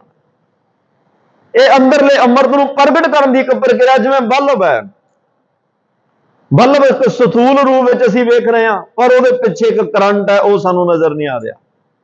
ਉਹਦੇ ਪਿੱਛੇ ਕਰੰਟ ਉਹ ਨਹੀਂ ਨਜ਼ਰ ਆ ਰਿਹਾ, ਜਦੋਂ ਕੋਈ ਸੁੱਚ ਛੱਡਦਾ ਝੱਟ ਰੋਸ਼ਨੀ ਹੋ ਜਾਂਦੀ ਹੈ, ਝੱਟ ਪ੍ਰਕਾਸ਼ ਹੋ ਜਾਂਦਾ ਹੈ। ਬਸ ਜਿਹੜਾ ਅੰਦਰ ਅੰਮ੍ਰਿਤ ਪਿਆ ਉਹ ਸਾਨੂੰ ਨਜ਼ਰ ਨਹੀਂ ਆ ਰਿਹਾ। ਤੇ ਇਸੇ ਲਈ 5 ਪਿਆਰਿਆਂ ਦੀ ਚੋਣ ਹੋਈ ਹੈ, ਖੰਡੇ ਬਾਟੇ ਦਾ ਅੰਮ੍ਰਿਤ ਤਿਆਰ ਹੋਇਆ।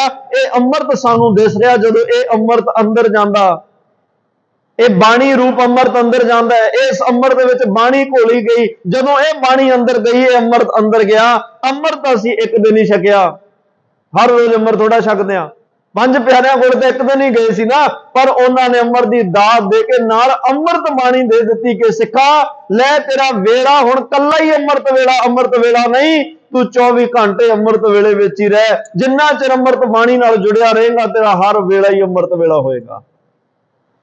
ਤੂੰ ਇੱਕ ਵਾਰੀ 5 ਪਿਆਰਿਆਂ ਕੋਲੇ ਜਾਣਾ ਅੰਮ੍ਰਿਤ ਛਕਣ, ਲੈ ਅੰਮ੍ਰਿਤ ਬਾਣੀ ਦਾ ਪੱਲਾ ਨਾ ਛੱਡੀ, ਅੰਮ੍ਰਿਤ ਨਾਮ ਦਾ ਪੱਲਾ ਨਾ ਛੱਡੀ। 24 ਘੰਟੇ ਤੇਰੇ ਅੰਦਰ ਅੰਮ੍ਰਿਤ ਸੰਚਾਰ ਹੁੰਦਾ ਰਹੇਗਾ। ਅੰਮ੍ਰਿਤ ਸੰਚਾਰ ਕਰਨ ਦੀ ਜੁਗਤ ਸਿਖਾਈ ਹੈ ਸਾਨੂੰ ਪਾਤਸ਼ਾਹ ਨੇ। 24 ਘੰਟੇ ਤੇਰੇ ਅੰਦਰ ਜਿਹੜਾ ਅੰਮ੍ਰਿਤ ਸੰਚਾਰ ਹੁੰਦਾ ਰਹੇਗਾ। ਐਸੀ ਉਹ ਜੁਗਤੀ ਦਾ ਦਿਨ ਹੈ ਜਿੱਦੇ ਜੋਤ ਤੇ ਜੁਗਤ, ਇਹ ਮਹਾਰਾਜ ਨੇ ਸਮਝਾਈ ਹੈ। क्योंकि मन तू जोत स्वरूप है, परमात्मा जोत स्वरूप है, मन भी जोत उस परमात्मा की अंश है।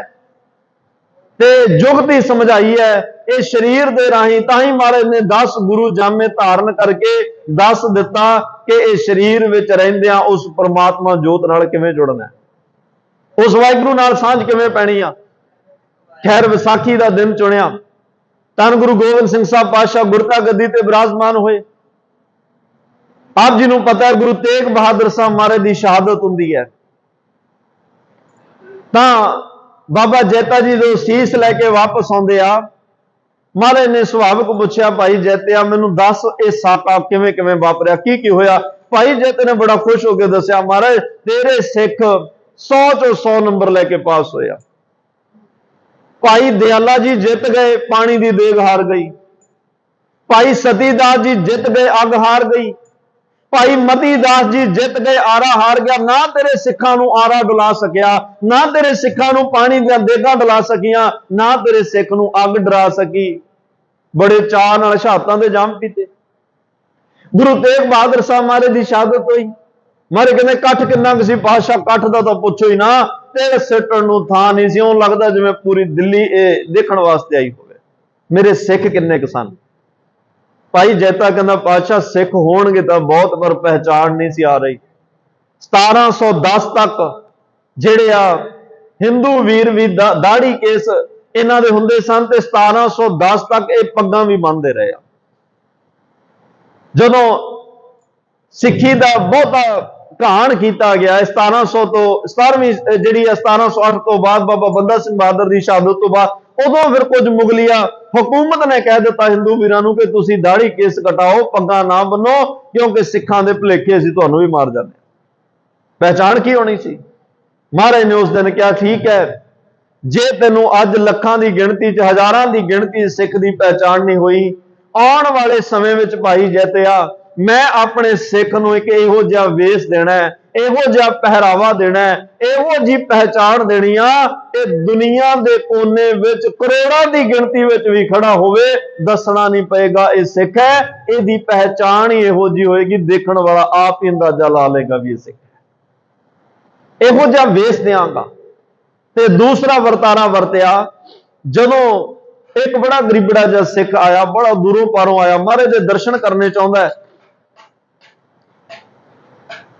ते चेतो दास मछंद वर्गे नूं मिलण नहीं दे रहे, गुरु साहब के नेड़े नहीं जाण दे रहे। जदों नेड़े जांदा उहनूं फड़ के परे कर दिंदे आ, जदों गुरु साहब के कोल जाण लगदा परे कर दिंदे आ। वो बेचारा 4-5 दिन कोशिश करता रहा, एक दिन कल्ला बैठ के अरदासां कर रहा, पातशाह मैनू नहीं तुहाडे कोले आउण दिता जा रहा, रोक रहे आ, तुहानूं तां नहीं ना कोई रोक सकदा मेरे कोले आउण तो, तुसीं आ जाओ, तुसीं आ जाओ। बिन बोलिया सब कुछ जानण वाले गुरु साहब आए, उस सिख नूं बड़ा प्यार दिता ते नाल कहा तैनूं मेरी याद ही नहीं आई, तू मैनू मिलण नहीं आया, इन्ना समा लाओ। कहना महाराज तुहाडी याद तो याद नाल ही तां जिउणा, तुहाडा पल पल सिमरन करके तां इह जीवन चलदा है, तुहाडे तो बिना मेरा कौन है, हर वेला हर पल तुहाडी याद विच लंघदा है। महाराज कहंदे जे याद कीता हुंदा फिर मेरे लिए कुछ लैके ना आउंदा।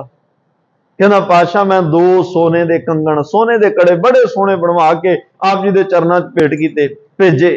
किहदे कोल भेजे? चेतो मछंद कोल। चेतो दास आके कहना महाराज तुहानूं कहा सी ना, बड़ा कमला बड़ा पागल सिख है, तुसीं एवें दीयां गल्लां सुण रहे हो, ਇਹੋ ਜਿਹੇ ਨੂੰ ਮੂੰਹ ਨਾ ਲਾਇਆ ਕਰੋ। ਮਾਰੇ ਕਹਿੰਦੇ ਕਮਲਾ ਨਹੀਂ, ਜੇ ਬਾਹਰੋਂ ਭੁੱਲ ਚੁੱਕ ਬੋਲਦੇ ਵੀ ਖਰੇ ਹਰ ਪਾਣੇ, ਜਿਨ ਪਟ ਅੰਦਰ ਬਾਹਰ ਗੁੱਦੜ ਤੇ ਭਲੇ ਸੰਸਾਰ। ਜੇ ਬਾਹਰੋਂ ਕੱਪੜੇ ਹੋ ਜਿਆ, ਇਹ ਅੰਦਰੋਂ ਬੜਾ ਸਿਆਣਾ ਹੈ। ਭਾਈ ਚੇਤੋ ਨੂੰ ਕਿਹਾ, ਮਹਾਰਾਜ ਕਹਿੰਦੇ ਚੇਤੋ ਦਾਸ ਗੱਲ ਆਪਣੇ 'ਚ ਹੀ ਰਹਿ ਜਾਏਗੀ, ਜਿਹੜੇ ਕੜੇ ਘਰੇ ਰੱਖੇ ਆ ਤਾਂ ਕੰਗਣ ਲੁਕੋ ਕੇ ਲੈ ਆ। ਮੁਕਰ ਗਿਆ। ਇੱਕ ਸਿੱਖ ਨੂੰ ਘਰੇ ਭੇਜ ਕੇ ਕੜੇ ਮੰਗਵਾ ਲਏ, ਬੜਾ ਸ਼ਰਮਸ਼ਾਰ ਹੋਇਆ। ਅੱਜ ਆ ਦੂਸਰਾ ਕਾਰਨ, ਮਹਾਰਾਜ ਕਹਿੰਦੇ ਲਓ ਅੱਜ ਤੋਂ ਬਾਅਦ ਇਹ ਮਛੰਦ ਪ੍ਰਥਾ ਵੀ ਖਤਮ, ਮੈਂ ਆਪਣੇ ਸਿੱਖ ਨੂੰ ਖਾਲਸਾ ਬਣਾ ਦੇਣਾ, ਮੈਂ ਆਪਣੇ ਸਿੱਖ ਨੂੰ ਇਹੋ ਜਿਹਾ ਬਣਾ ਦੇਣਾ, ਇਹਦਾ ਸਿੱਧਾ ਸੰਬੰਧ ਗੁਰੂ ਨਾਲ ਹੋਏਗਾ, ਸਿੱਧਾ ਸੰਬੰਧ ਪਰਮਾਤਮਾ ਨਾਲ ਹੋਏਗਾ, ਵਿਚਾਲੇ ਕੋਈ ਮਸੰਦ ਨਹੀਂ ਹੋਏਗਾ। ਹੁਣ ਤੱਕ ਤਾਂ ਮਸੰਦ ਮਿਲਾਉਂਦੇ ਸਨ, ਮਸੰਦ ਸੁਨੇਹਾ ਦਿੰਦੇ, ਮਸੰਦ ਨੇ ਗੁਰੂ ਕੋਲੇ ਲੈ ਕੇ ਜਾਣਾ ਤੇ ਦਸਵੰਧ ਇਕੱਠਾ ਕਰਕੇ ਗੁਰੂ ਕੋਲ ਲੈ ਕੇ ਆਉਣਾ। ਮਸੰਦ ਪ੍ਰਥਾ ਖਤਮ, ਮਾਰੇ ਕਹਿੰਦੇ ਮੈਂ ਇਹੋ ਜਿਹਾ ਖਾਲਸਾ ਬਣਾ ਦੇਣਾ ਜਿਹਦਾ ਸਿੱਧਾ ਸੰਬੰਧ ਪਰਮਾਤਮਾ ਨਾਲ ਜੁੜੇਗਾ, ਸਿੱਧਾ ਸੰਬੰਧ ਗੁਰੂ ਨਾਲ ਅਕਾਲ ਪੁਰਖ ਨਾਲ ਜੋੜ ਦਿਆਂਗਾ। ਇਹ ਸਾਰੀਆਂ ਗੱਲਾਂ ਨੂੰ ਮੱਦੇ ਨਜ਼ਰ ਰੱਖਦਿਆਂ, ਜਾਂ ਇਉਂ ਕਹੋ ਕਿ ਸਿੱਖੀ ਦੀ ਆਰੰਭਤਾ ਜਿਹੜੀ ਆ ਰਾਏ ਭੋਏ ਦੀ ਤਲਵੰਡੀ ਤੋਂ ਹੋਈ।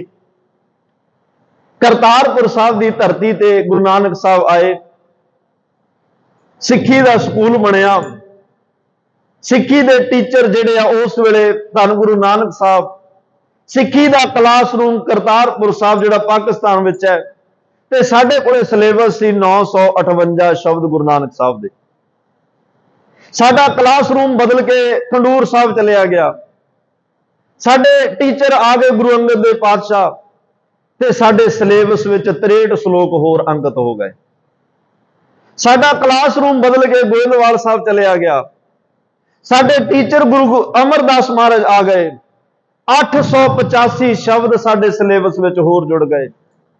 ਸਾਡਾ ਕਲਾਸਰੂਮ ਬਦਲ ਕੇ ਅੰਮ੍ਰਿਤਸਰ ਸਾਹਿਬ ਚਲਿਆ ਗਿਆ, ਸਾਡੇ ਟੀਚਰ ਗੁਰੂ ਰਾਮਦਾਸ ਪਾਤਸ਼ਾਹ ਆ ਗਏ, 645 ਸ਼ਬਦ ਸਾਡੇ ਸਿਲੇਬਸ ਵਿੱਚ ਹੋਰ ਜੁੜ ਗਏ। ਸਾਡਾ ਕਲਾਸਰੂਮ ਹਰਮੰਦਰ ਸਾਹਿਬ ਬਣ ਗਿਆ, ਸਾਡਾ ਕਲਾਸਰੂਮ ਅੰਮ੍ਰਿਤਸਰ ਸਾਹਿਬ ਦੀ ਧਰਤੀ ਤੇ ਬਣਿਆ ਰਿਹਾ, ਲੇਕਿਨ ਟੀਚਰ ਗੁਰੂ ਅਰਜਨ ਸਾਹਿਬ ਆ ਗਏ, 2312 ਸ਼ਬਦ ਸਾਡੇ ਸਿਲੇਬਸ ਵਿੱਚ ਹੋਰ ਜੁੜ ਗਏ। ਗੁਰੂ ਅਰਜਨ ਦੇਵ ਪਾਤਸ਼ਾਹ ਕਹਿੰਦੇ ਸਿੱਖਾ ਵੇਖ ਤੂੰ ਗੁਰੂਆਂ ਨੂੰ ਬੜਾ ਪੜਿਆ, ਬੜਾ ਸੁਣਿਆ ਗੁਰੂਆਂ ਦੇ ਬਚਨਾਂ ਨੂੰ, ਹੁਣ ਹੋਰਾਂ ਨੂੰ ਵੀ ਪੜ੍ਹ ਸੁਣ ਲੈ। 775 ਸ਼ਬਦ ਭਗਤਾਂ ਦੇ ਆ ਗਏ, 123 ਸਵਈਏ ਭੱਟਾਂ ਦੇ ਆ ਗਏ, ਸਿੱਖਾਂ ਦੇ ਵਚਨ ਆ ਗਏ, ਇਹਨਾਂ ਨੂੰ ਵੀ ਪੜ੍ਹ। ਇਹ ਕੀ ਕਹਿ ਰਿਹਾ? ਸਾਡਾ ਕਲਾਸਰੂਮ ਫਿਰ ਬਦਲ ਕੇ ਕਦੇ ਤਰਨਤਾਰਨ ਸਾਹਿਬ ਬਣਦਾ ਹੈ, ਕਦੇ ਕੀਰਤਪੁਰ ਸਾਹਿਬ ਬਣਦਾ ਹੈ, ਕਦੇ ਆਨੰਦਪੁਰ ਸਾਹਿਬ ਬਣਦਾ ਹੈ, ਕਦੇ ਸਾਡੇ ਟੀਚਰ ਗੁਰੂ ਹਰਗੋਬਿੰਦ ਸਾਹਿਬ ਆਉਂਦੇ ਆ, ਕਦੇ ਗੁਰੂ ਹਰਰਾਏ ਸਾਹਿਬ ਬਣਦੇ ਆ, ਕਦੇ ਬਾਲਾ ਪ੍ਰੀਤਮ ਗੁਰੂ ਹਰਕ੍ਰਿਸ਼ਨ ਸਾਹਿਬ ਮਹਾਰਾਜ ਬਣਦੇ ਆ, ਕਦੇ ਗੁਰੂ ਤੇਗ ਬਹਾਦਰ ਸਾਹਿਬ ਬਣ ਜਾਂਦੇ ਆ, ਤੇ ਅੱਜ ਸਾਡੇ ਟੀਚਰ ਬਣ ਗਏ ਨੇ ਧੰਨ ਗੁਰੂ ਗੋਬਿੰਦ ਸਿੰਘ ਮਹਾਰਾਜ। ਸਾਡਾ ਕਲਾਸਰੂਮ ਆਨੰਦਪੁਰ ਸਾਹਿਬ ਦੀ ਧਰਤੀ। ਲਓ ਇਹ 10 ਜਾਮਿਆਂ ਦੀ ਪ੍ਰੀਖਿਆ ਜਿਹੜੀ ਸਿੱਖਿਆ ਲਈ ਅਸੀਂ 230 ਸਾਲਾਂ ਵਿੱਚ ਜਿਹੜਾ ਕੁਝ ਸਿੱਖਿਆ, ਪੜ੍ਹਿਆ, ਸੁਣਿਆ, ਕਮਾਇਆ, ਉਹਦੀ ਪ੍ਰੀਖਿਆ ਹੋਣ ਲੱਗੀ ਹੈ। ਮਹਾਰਾਜ ਕਹਿੰਦੇ ਭਾਈ ਅੱਜ ਜਿਹੜਾ ਤੂੰ 230 ਸਾਲਾਂ ਤੋਂ ਸੁਣਦਾ ਪੜ੍ਹਦਾ ਆ ਰਿਹਾ, ਉਹ ਮੈਂ ਅੱਜ ਇਮਤਿਹਾਨ ਲੈਣਾ ਹੈ। ਮਹਾਰਾਜ ਸਾਹਿਬ ਨੇ ਸਾਰੀਆਂ ਗੱਲਾਂ ਨੂੰ ਧਿਆਨ 'ਚ ਰੱਖਦਿਆਂ 1699 ਦੀ ਵਿਸਾਖੀ ਨੇੜੇ ਆਉਂਦੀਆਂ ਜਾਣ ਕੇ, ਵੈਸੇ ਕਿਹਾ 1698 ਵਿੱਚ ਹੁਕਮਨਾਮੇ ਭੇਜਣੇ ਸ਼ੁਰੂ ਕਰ ਦਿੱਤੇ, ਕਿਉਂਕਿ ਅੱਜ ਵਰਗੇ ਸਾਧਨ ਨਹੀਂ ਸੀ। ਸਿੱਖਾਂ ਨੇ, ਮਸੰਦਾਂ ਨੇ ਹੁਕਮਨਾਮੇ ਜਿਹੜੇ ਆ ਉਹ ਪੈਦਲ ਜਾ ਕੇ ਦੇ ਕੇ ਆਉਣੇ, ਜਿੱਥੇ ਜਿੱਥੇ ਵੀ ਗਏ। ਚਲੋ 1699 ਦੀ ਵਿਸਾਖੀ, ਉਸ ਵੇਲੇ 30 ਮਾਰਚ ਕਿਸੇ ਨੇ ਦਿਨ ਵੀਰਵਾਰ ਲਿਖਿਆ, ਕਿਸੇ ਨੇ ਮੰਗਲਵਾਰ ਲਿਖਿਆ। ਤੇ ਆਨੰਦਪੁਰ ਸਾਹਿਬ ਦੀ ਧਰਤੀ ਤੇ ਵਿਸਾਖੀ, ਇੱਕ ਵਿਸਾਖੀ ਦਾ ਦਿਹਾੜਾ ਵਿਸਾਖ ਮਹੀਨੇ ਦਾ ਆਇਆ। ਬਹੁਤ ਵੱਡਾ ਇਕੱਠ ਸਿੱਖ ਕੌਮ ਦਾ। ਜਦੋਂ ਕੈਲੰਡਰਾਂ ਵਿੱਚ ਸੋਧ ਹੋਈ ਨਾ, ਉਦੋਂ ਇਕੱਠੇ ਹੀ 12 ਦਿਨਾਂ ਦਾ ਫਰਕ ਪਾ ਕੇ ਇਹ 13 ਅਪ੍ਰੈਲ ਦੀ ਵਿਸਾਖੀ ਪੱਕੀ ਕਰ ਦਿੱਤੀ। ਪਹਿਲਾਂ 30 ਮਾਰਚ ਦੀ ਸੀ। 80,000 ਦੇ ਕਰੀਬ ਇਕੱਠ ਹੋਇਆ। ਬਹੁਤ ਵੱਡਾ ਪੰਡਾਲ ਲਾਇਆ ਗਿਆ, ਬੜੇ ਲੰਗਰਾਂ ਦੇ ਪ੍ਰਬੰਧ ਕੀਤੇ ਗਏ, ਸੰਗਤ ਦੇ ਰਹਿਣ ਦੇ ਪ੍ਰਬੰਧ ਕੀਤੇ ਗਏ। ਅੱਜ ਇਮਤਿਹਾਨ ਮੈਂ ਫਿਰ ਬੇਨਤੀ ਕਰਾਂ, ਟੀਚਰ ਨੂੰ ਤੁਸੀਂ 1 ਸਾਲ ਜਿੰਨੇ ਮਰਜ਼ੀ ਬੱਚਾ ਸਵਾਲ ਕਰ ਲੇ, ਜੀ ਮੈਨੂੰ ਆਹ ਸਵਾਲ ਸਮਝਿਆ, ਭਾਵੇਂ 10 ਵਾਰ ਪੁੱਛੇ, 100 ਵਾਰ ਪੁੱਛੇ, 1000 ਵਾਰ ਪੁੱਛੇ, ਟਿਊਸ਼ਨ ਰੱਖ ਕੇ, ਭਾਵੇਂ ਉਸੇ ਟੀਚਰ ਕੋਲ ਟਿਊਸ਼ਨ ਰੱਖ ਕੇ ਸ਼ਾਮ ਨੂੰ ਫਿਰ ਪੜ੍ਹਨ ਚੱਲਿਆ ਜਾਵੇ, ਜਿੰਨੇ ਵਾਰੀ ਉਹ ਕਹਿੰਦਾ ਮਰਜ਼ੀ ਪੁੱਛ, ਮੈਨੂੰ ਕੋਈ ਇਤਰਾਜ਼ ਨਹੀਂ। ਪਰ ਜਿੱਦੇ ਪੇਪਰ ਹੋਇਆ ਉਹਦੇ ਮੈਂ ਕੁਝ ਨਹੀਂ ਦੱਸਣਾ। ਜਿੱਦੇ ਇਮਤਿਹਾਨ ਹੋਇਆ ਟੀਚਰ ਉਹੀ ਹੋਏਗਾ, ਕਲਾਸਰੂਮ ਉਹੀ ਹੋਏਗਾ, ਸਕੂਲ ਵੀ ਉਹੀ ਹੋਏਗਾ, ਟੀਚਰ ਵੀ ਤੇ ਸਟੂਡੈਂਟ ਵੀ ਉਹੀ। ਉਹ ਜਿੱਦੇ ਮਰਜ਼ੀ ਕਹਿੰਦਾ ਜਿੰਨੀਆਂ ਮਰਜ਼ੀ ਮਿਹਨਤਾਂ ਕਰ ਲਈ, ਮੈਂ ਉਸ ਦਿਨ ਇਹ ਨਹੀਂ ਦੱਸਣਾ ਅੱਜ ਪੇਪਰ ਕੀ ਆਉਣਾ ਹੈ, ਅੱਜ ਇਮਤਿਹਾਨ ਕਾਹਦਾ ਪੈਣਾ ਹੈ, ਅੱਜ ਪੇਪਰ ਵਿੱਚ ਸਵਾਲ ਕਿਹੜੇ ਆਉਣੇ ਆ। ਬਸ ਜਿਹੜਾ ਹੁਣ ਤੱਕ ਤੈਨੂੰ ਪੜ੍ਹਾਇਆ ਉਹਦੇ ਵਿੱਚੋਂ ਹੀ ਆਉਣਾ, ਕੁਛ ਨਵਾਂ ਨਹੀਂ ਆਉਣਾ। ਉਸ ਦਿਨ ਨਹੀਂ ਉਹ ਦੱਸਦਾ ਵੀ ਅੱਜ ਮੈਂ ਕੋਈ ਉਸ ਦਿਨ ਸਵਾਲ ਕਰਨਾ, ਨਹੀਂ ਅੱਜ ਮੈਂ ਨਹੀਂ ਕੁਝ ਦੱਸ ਸਕਦਾ, ਅੱਜ ਤਾਂ ਇਮਤਿਹਾਨ ਦਾ ਦਿਨ ਹੈ, ਅੱਜ ਤਾਂ ਹੁਣ ਤੱਕ ਤੂੰ ਜੋ ਪੜਿਆ ਤੂੰ ਦੇਖਣਾ ਵੀ ਕੀ ਦੱਸਣਾ। ਬਹੁਤ ਵੱਡਾ ਇਕੱਠ ਹੋਇਆ, ਕਿਸੇ ਨੂੰ ਕੁਝ ਨਹੀਂ ਪਤਾ ਵੀ ਕੀ ਹੋਣਾ ਹੈ, ਕਿਉਂਕਿ ਇਮਤਿਹਾਨ ਦਾ ਦਿਨ ਹੈ। ਇਹਦਾ ਇਮਤਿਹਾਨ ਲੈਣ ਵਾਲੇ ਦੀ ਮਰਜ਼ੀ ਹੈ ਨਾ, ਕਿਵੇਂ ਲੈਣਾ ਉਹਨੇ, ਕਿਸ ਤਰੀਕੇ ਨਾਲ ਲੈਣਾ ਉਹਨੇ। ਇਹ ਤਾਂ ਉੱਥੇ ਤੰਬੂ ਲੱਗਿਆ। ਸਿੱਖ ਦਾ ਫਰਜ਼ ਹੀ ਨਹੀਂ ਕਿ ਪਰਦਾ ਚੱਕ ਕੇ ਵੇਖੇ ਵੀ ਪਰਦੇ 'ਚ ਹੋ ਕੀ ਰਿਹਾ, ਤਾਂ ਇਮਤਿਹਾਨ ਲੈਣ ਵਾਲੇ ਦੀ ਮਰਜ਼ੀ, ਉਹਨੇ ਕਿਵੇਂ ਲੈਣਾ ਹੈ। ਲੋ ਇਹ ਇਮਤਿਹਾਨ ਦਾ ਦਿਨ ਆਇਆ, ਬਹੁਤ ਵੱਡਾ ਇਕੱਠ। ਇੱਕ ਦਰਵਾਜ਼ਾ ਰੱਖਿਆ ਗਿਆ ਜਿੱਥੋਂ ਸਿੱਖ ਅੰਦਰ ਵੜ ਰਹੇ ਆ, ਤੇ ਅੰਦਰ ਵੜਨ ਵਾਲਿਆਂ ਨੂੰ ਜਿਹੜੇ ਪਹਿਰੇਦਾਰ ਨੇ ਉਹ ਬਾਹ ਤੋਂ ਫੜ ਕੇ ਝੰਜੋੜ ਕੇ ਕਹਿੰਦੇ ਆ ਵੀ ਉੱਪਰ ਜਿਹੜਾ ਬੈਨਰ ਲੱਗਿਆ ਇਹਨੂੰ ਪੜ੍ਹ ਕੇ ਅੰਦਰ ਵੜੀ। ਜਿਹਨੂੰ ਪੜ੍ਹਨਾ ਆਉਂਦਾ ਉਹ ਪੜ੍ਹ ਲੈਂਦਾ, ਤੇ ਜਿਹਨੂੰ ਨਹੀਂ ਪੜ੍ਹਨਾ ਆਉਂਦਾ ਕਹਿੰਦਾ ਜੀ ਤੁਸੀਂ ਦੱਸ ਦਿਓ ਕੀ ਲਿਖਿਆ। ਉਹਦੇ ਤੇ ਲਿਖਿਆ ਸੀ, ਜੋ ਤੋ ਪ੍ਰੇਮ ਖੇਲਣ ਕਾ ਚਾਓ, ਸਿਰ ਧਰ ਤਲੀ ਗਲੀ ਮੇਰੀ ਆਓ, ਇਤ ਮਾਰਗ ਪੈਰ ਧਰੀਜੈ, ਸਿਰ ਦੀਜੈ ਕਾਣ ਨਾ ਕੀਜੈ ਭਾਈ। ਜੇ ਇਸ ਘਰ ਵਿੱਚ ਆਉਣਾ, ਵੈਸੇ ਗੁਰੂ ਨਾਨਕ ਸਾਹਿਬ ਦਾ ਘਰ ਤਾਂ ਇਹ ਪ੍ਰੇਮ ਖੇਲਣ ਦਾ ਹੀ ਘਰ ਸੀ। ਬੱਚਾ ਜਦੋਂ ਪਹਿਲੇ ਦਿਨ ਸਕੂਲ ਵਿੱਚ ਆਉਂਦਾ, ਗੁਰੂ ਨਾਨਕ ਸਾਹਿਬ ਹੁਣ ਸਿੱਖੀ ਦੀ ਆਰੰਭਤਾ, ਸਾਡਾ ਪਹਿਲਾ ਦਿਨ ਹੈ ਕਲਾਸ ਦਾ। ਮਹਾਰਾਜ ਕਹਿੰਦੇ ਉਸ ਦਿਨ ਟੀਚਰ ਜਿਹੜਾ ਪੜਾਉਂਦੇ ਘੱਟ ਆ, ਹਾਸਾ ਖੇਡਾਂ ਬੱਚੇ ਨਾਲ ਜ਼ਿਆਦਾ ਕਰਦੇ ਆ, ਵੀ ਇਹਨੂੰ ਹੌਲੀ ਹੌਲੀ ਆਦਤ ਪੈ ਜਾਏ ਆਉਣ ਦੀ, ਇਹਨੂੰ ਹੌਲੀ ਹੌਲੀ ਆਦਤ ਪੈ ਜਾਏ ਬੈਠਣ ਦੀ, ਇਹਨੂੰ ਫੇਰ ਪੜਾਵਾਂਗਾ। ਪਹਿਲੇ ਦਿਨ ਤਾਂ ਹਾਸੇ ਖੇਡਿਆਂ 'ਚ ਹੀ ਲੰਘ ਜਾਂਦੇ ਆ। ਔਰ ਸਾਡਾ ਧਰਮ ਹੱਸਣ ਖੇਡਣ ਦਾ ਹੀ ਸੀ, ਸਾਡਾ ਧਰਮ ਬਹੁਤੀ ਕੱਟੜਤਾ ਵਾਲਾ ਨਹੀਂ ਸੀ। ਅਸੀਂ ਜਿੰਨੀ ਅੱਜ ਕੱਟੜਤਾ ਵਿੱਚ ਪੈ ਗਏ ਆ, ਇਹਦੇ ਨਾਲ ਥੋੜਾ ਅਸੀਂ ਆਪਣਾ ਦਾਇਰਾ ਹੀ ਘੱਟ ਕੀਤਾ ਹੈ। ਜੇ ਹੱਸਣ ਖੇਡਣ ਦਾ, ਜਿਵੇਂ ਗੁਰੂ ਨਾਨਕ ਸਾਹਿਬ ਪਾਤਸ਼ਾਹ ਨੇ ਇਹ ਗੱਲ ਸ਼ੁਰੂ ਕੀਤੀ ਕਿ ਜੋ ਤੋ ਪ੍ਰੇਮ ਖੇਲਣ ਕਾ ਚਾਹੋ, ਜੇ ਤੈਨੂੰ ਖੇਡਣ ਦਾ ਚਾਹ ਭਾਈ ਫਿਰ ਮੇਰੇ ਘਰ ਵਿੱਚ ਆ ਜਾ। ਇੱਥੇ ਹੱਸਣ ਕੁੱਦਣ ਮਨ ਕਾ ਚਾਹੋ, ਨੱਚਣ ਕੁੱਦਣ ਮਨ ਕਾ ਚਾਹੋ। ਇੱਥੇ ਮਨ ਦਾ ਚਾਹ ਜਿਹੜਾ ਨੱਚਣਾ ਕੁੱਦਣਾ, ਇੱਥੇ ਧਰਮ ਥੋਪਿਆ ਨਹੀਂ ਜਾਂਦਾ, ਇੱਥੇ ਧਰਮ ਬੰਦਸ਼ ਵਿੱਚ ਨਹੀਂ ਹੈ। ਇੱਥੇ ਬੜੀ ਖੁੱਲੀ ਡੁੱਲੀ ਵਿਚਾਰਧਾਰਾ ਨਾਲ ਧਰਮ ਜਿਹੜਾ ਹੱਸੰਦਿਆਂ ਖਿਲੰਦਿਆਂ ਪਨੰਦਿਆਂ ਖਵੰਦਿਆਂ ਵਿੱਚ ਹੋਵੇ ਮੁਕਤ। ਇੱਥੇ ਹੱਸਦੇ ਖੇਡਦੇ ਘਰ ਪਰਿਵਾਰ ਗ੍ਰਸਤੀ ਦੀਆਂ ਜ਼ਿੰਮੇਵਾਰੀਆਂ ਨਿਭਾਉਂਦਿਆਂ ਇਹ ਧਰਮ ਕਮਾਇਆ ਜਾ ਸਕਦਾ ਹੈ। ਇਹ ਧਰਮ ਥੋਪਿਆ ਨਹੀਂ ਜਾਂਦਾ, ਇਹ ਧਰਮ ਸਮਝਾਇਆ ਜਾਂਦਾ, ਨਾ ਡਰਾਇਆ ਜਾਂਦਾ, ਨਾ ਧਮਕਾਇਆ ਜਾਂਦਾ, ਨਾ ਰਵਾਇਆ ਜਾਂਦਾ, ਨਾ ਹਸਾਇਆ ਜਾਂਦਾ। ਇੱਥੇ ਧਰਮ ਸਮਝਾਇਆ ਜਾਂਦਾ ਹੈ, ਇੱਥੇ ਰੱਬ ਦੀ ਗੱਲ ਸਮਝਾਈ ਜਾਂਦੀ ਹੈ। ਗੁਰੂ ਨਾਨਕ ਸਾਹਿਬ ਪਾਤਸ਼ਾਹ ਨੇ ਇਹ ਪਹਿਲੇ ਦਿਨ ਜਦੋਂ ਸੁਲਤਾਨਪੁਰ ਵੇਈ ਨਦੀ ਚੋਂ ਬਾਹਰ ਆਏ, ਸ਼ਮਸ਼ਾਨ ਘਾਟ ਵਿੱਚ ਬੈਠੇ, ਉਸ ਦਿਨ ਸਾਰਿਆਂ ਨੇ ਕਿਹਾ ਜੀ ਇੱਥੇ ਕਿਵੇਂ? ਕਹਿੰਦੇ ਮੈਂ ਇੱਕ ਨਵਾਂ ਕੰਮ ਸ਼ੁਰੂ ਕਰਨ ਲੱਗਿਆ। ਕਹਿੰਦੇ ਮਹਾਰਾਜ ਇੱਥੇ ਤਾਂ ਕੇ ਦਾ ਕੰਮ ਮੁੱਕ ਜਾਂਦੇ ਆ, ਤੁਸੀਂ ਕਿਹੜਾ ਸ਼ੁਰੂ ਕਰ? ਕਹਿੰਦੇ ਧਰਮ ਦਾ ਕੰਮ ਮੌਤ ਦੇ ਘਰ ਤੋਂ ਹੀ ਸ਼ੁਰੂ ਹੁੰਦਾ। ਪਹਿਲਾ ਮਰਨ ਕਬੂਲ, ਜੀਵਨ ਕੀ ਛੱਡ ਆਸ, ਹੋ ਸਭਨਾ ਕੀ ਰੇਣਕਾ ਤੋਂ ਆਓ ਹਮਾਰੇ ਪਾਸ। ਇੱਥੇ ਦਾ ਭਾਈ ਜਿਹਨੇ ਇਹ ਧਰਮ ਕਮਾਉਣਾ, ਸਿਰ ਤਲੀ ਤੇ ਰੱਖ ਕੇ ਆਵੇ। ਬਿਨਾਂ ਸਿਰਾਂ ਤੋਂ ਧਰਮ ਕਮਾਇਆ ਨਹੀਂ ਜਾ ਸਕਦਾ, ਕਿਉਂਕਿ ਧਰਮ ਇੱਕ ਵਿਚਾਰਧਾਰਾ ਹੈ। ਧਰਮ ਇੱਕ ਜਿਹੜਾ ਹੈ, ਇੱਕ ਨਿਯਮ, ਇੱਕ ਮਰਿਆਦਾ, ਇੱਕ ਸਿਧਾਂਤ, ਇੱਕ ਕਾਇਦਾ ਕਾਨੂੰਨ ਹੈ। ਉਹ ਸਾਡੇ ਸਿਰ ਵਿੱਚ ਹੀ ਵਸੇਗਾ ਨਾ, ਦਿਮਾਗ ਸਿਰ ਵਿੱਚ ਹੈ, ਸੋਚ ਸਾਡੀ ਦਿਮਾਗ ਵਿੱਚ ਹੈ। ਤਾਂ ਹੀ ਇਹ ਸਿਰ ਨਾਲ ਜੋੜ ਕੇ ਗੱਲ ਮਹਾਰਾਜ ਨੇ ਕੀਤੀ ਆ ਵੀ ਆਪਣਾ ਹੰਕਾਰ ਦਾ ਸਿਰ ਵੱਢ ਕੇ ਗੁਰੂ ਚਰਨਾਂ 'ਚ ਰੱਖ ਦਈ, ਤੇ ਤੇਰੇ ਸਿਰ ਵਿੱਚ ਗੁਰੂ ਆਪਣੀ ਮੱਤ ਟਿਕਾ ਕੇ ਤੈਨੂੰ ਜਿਹੜਾ ਆਪਣੀ ਮੱਤ ਦੇ ਕੇ ਭੇਜ ਦੇਗਾ। ਤੁਸੀਂ ਵੇਖੋ, ਗੁਰੂ ਤੇਗ ਬਹਾਦਰ ਸਾਹਿਬ ਮਹਾਰਾਜ ਦਾ ਕੱਲਾ ਸੀਸ ਲਿਆਉਣ ਦਾ ਹੁਕਮ ਹੈ ਆਨੰਦਪੁਰ ਸਾਹਿਬ, ਸਰੀਰ ਨਹੀਂ, ਕੱਲਾ ਸੀਸ ਲੈ ਕੇ ਜਾਣਾ। ਉਹਦਾ ਕਾਰਨ ਵੀ ਇਹੀ ਸੀ कि भाई मेरी सोच नाल जुड़ी, मेरे उपदेश नाल जुड़ी, मेरे हुक्म नाल जुड़ी, क्योंकि हुक्म उपदेश सोच दिमाग विच है। तां महाराज ने सीस भेजा, मैं तेनों शरीरां दा पुजारी नहीं, गुरु ते सिख दी सांझ उपदेश दी सांझ है। गुरु नानक साहब ने कहा, जो तो प्रेम खिलन का चाहो, सिर धर तली गली मेरी। गुरु अर्जन देव पातशाह है, बालक अवस्था है। गुरु अमरदास पातशाह जेड़े कमरे च आराम कर रहा, दरवाजा भारा लग्या होया, बालक हर अर्जन देव जदों दरवाजा खोल रहे आ, कदे खब्बे हाथ नाल कदे सज्जे हाथ नाल दरवाजा नहीं खुलिया। फिर की कीता, दोवें पैर थल्ले लाए, दोवें गोडे थल्ले लाए, दोवें हाथ थल्ले लाए, सिर दे जोर नाल दरवाजा खोल के अंदर चले गए। गुरु अमरदास बीबी भानी भज के आई, महाराज अर्जन देव शरारती हो गया, तुहानूं आराम ही नहीं करन दिंदा। महाराज कहंदे शरारती नहीं, सियाणा हो गया, ये सियाणा हो गया। सियाणा किवें हो गया? महाराज कहंदे अज इहने सिर दे जोर नाल गुरु दा दरवाजा खोलिया। याद रखी भानी, जे गुरु दा दरवाजा खुलना है, जे धर्म दा दरवाजा सदा लई खुला रखना, तां सिर लाउणे ही पैणे आ। इह सिरां दे जोर नाल ही दरवाजे खुले रह सकदे आ, बिना सिरां तो धर्म दीयां नीहां कदे पक्कीआं नहीं हुंदियां। बिना सिरां तो यह धर्म कदे लंबियां उमरां नहीं हंडाउंदे। अज उही काम धन गुरु अर्जन देव पातशाह करन लग्या, कुछ नवां नहीं। जे सानू कड़ा पवाया, गुरु नानक साहब ने भी कड़ा पाया, रांचीपुर अज भी गुरु नानक साहब का कड़ा पाया। गुरु तेग बहादुर साहब ने भी कड़ा धारण किया। गुरु का बाग पटना साहब की धरती से गुरु अर्जन देव महाराज का कड़ा पाया।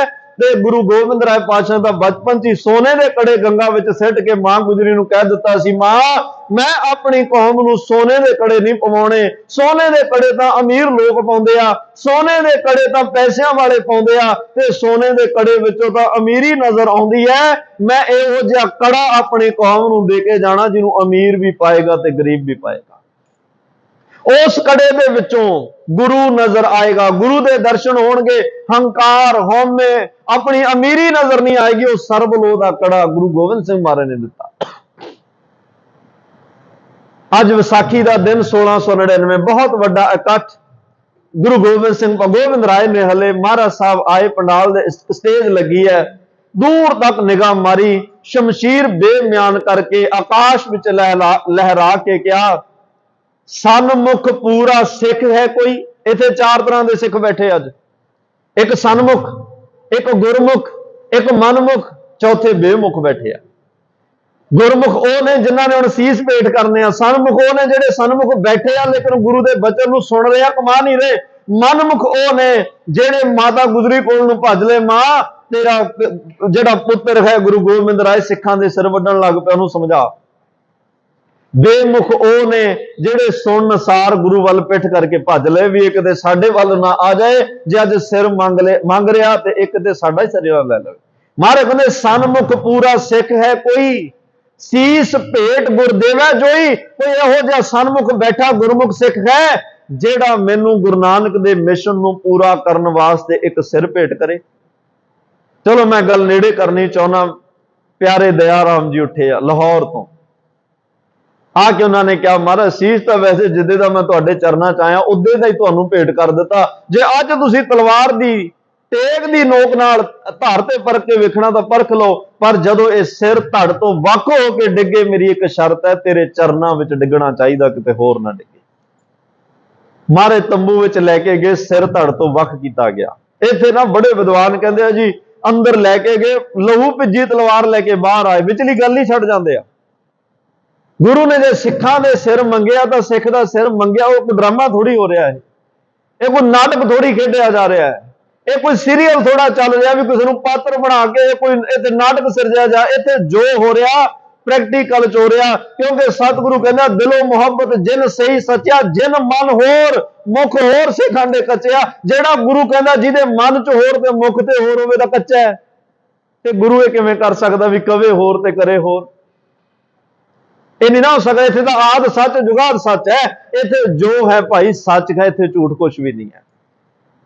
महाराज ने आके क्या एक सिर होर चाहिदा, देखो दूजा नहीं क्या, सिर 5 ले क्या, हर बारी यही कहते मैनू एक सिर होर चाहिदा, क्योंकि महाराज कहते मैं 5 नहीं बनाने, 5 नूं एक करना है, 5 का पहरावा एक करना है। ਪੰਜਾਂ ਦੀ ਸੋਚ ਇੱਕ ਕਰਨੀ ਹੈ, ਪੰਜਾਂ ਦੇ ਵਿਚਾਰ ਇੱਕ ਹੋਣਗੇ, ਪੰਜਾਂ ਦਾ ਲਿਆ ਹੋਇਆ ਫੈਸਲਾ ਵੀ ਇੱਕ ਹੋਏਗਾ, ਪੰਜਾਂ ਦੀ ਬਾਣੀ ਤੇ ਬਾਣਾ ਇੱਕ ਹੋਏਗਾ।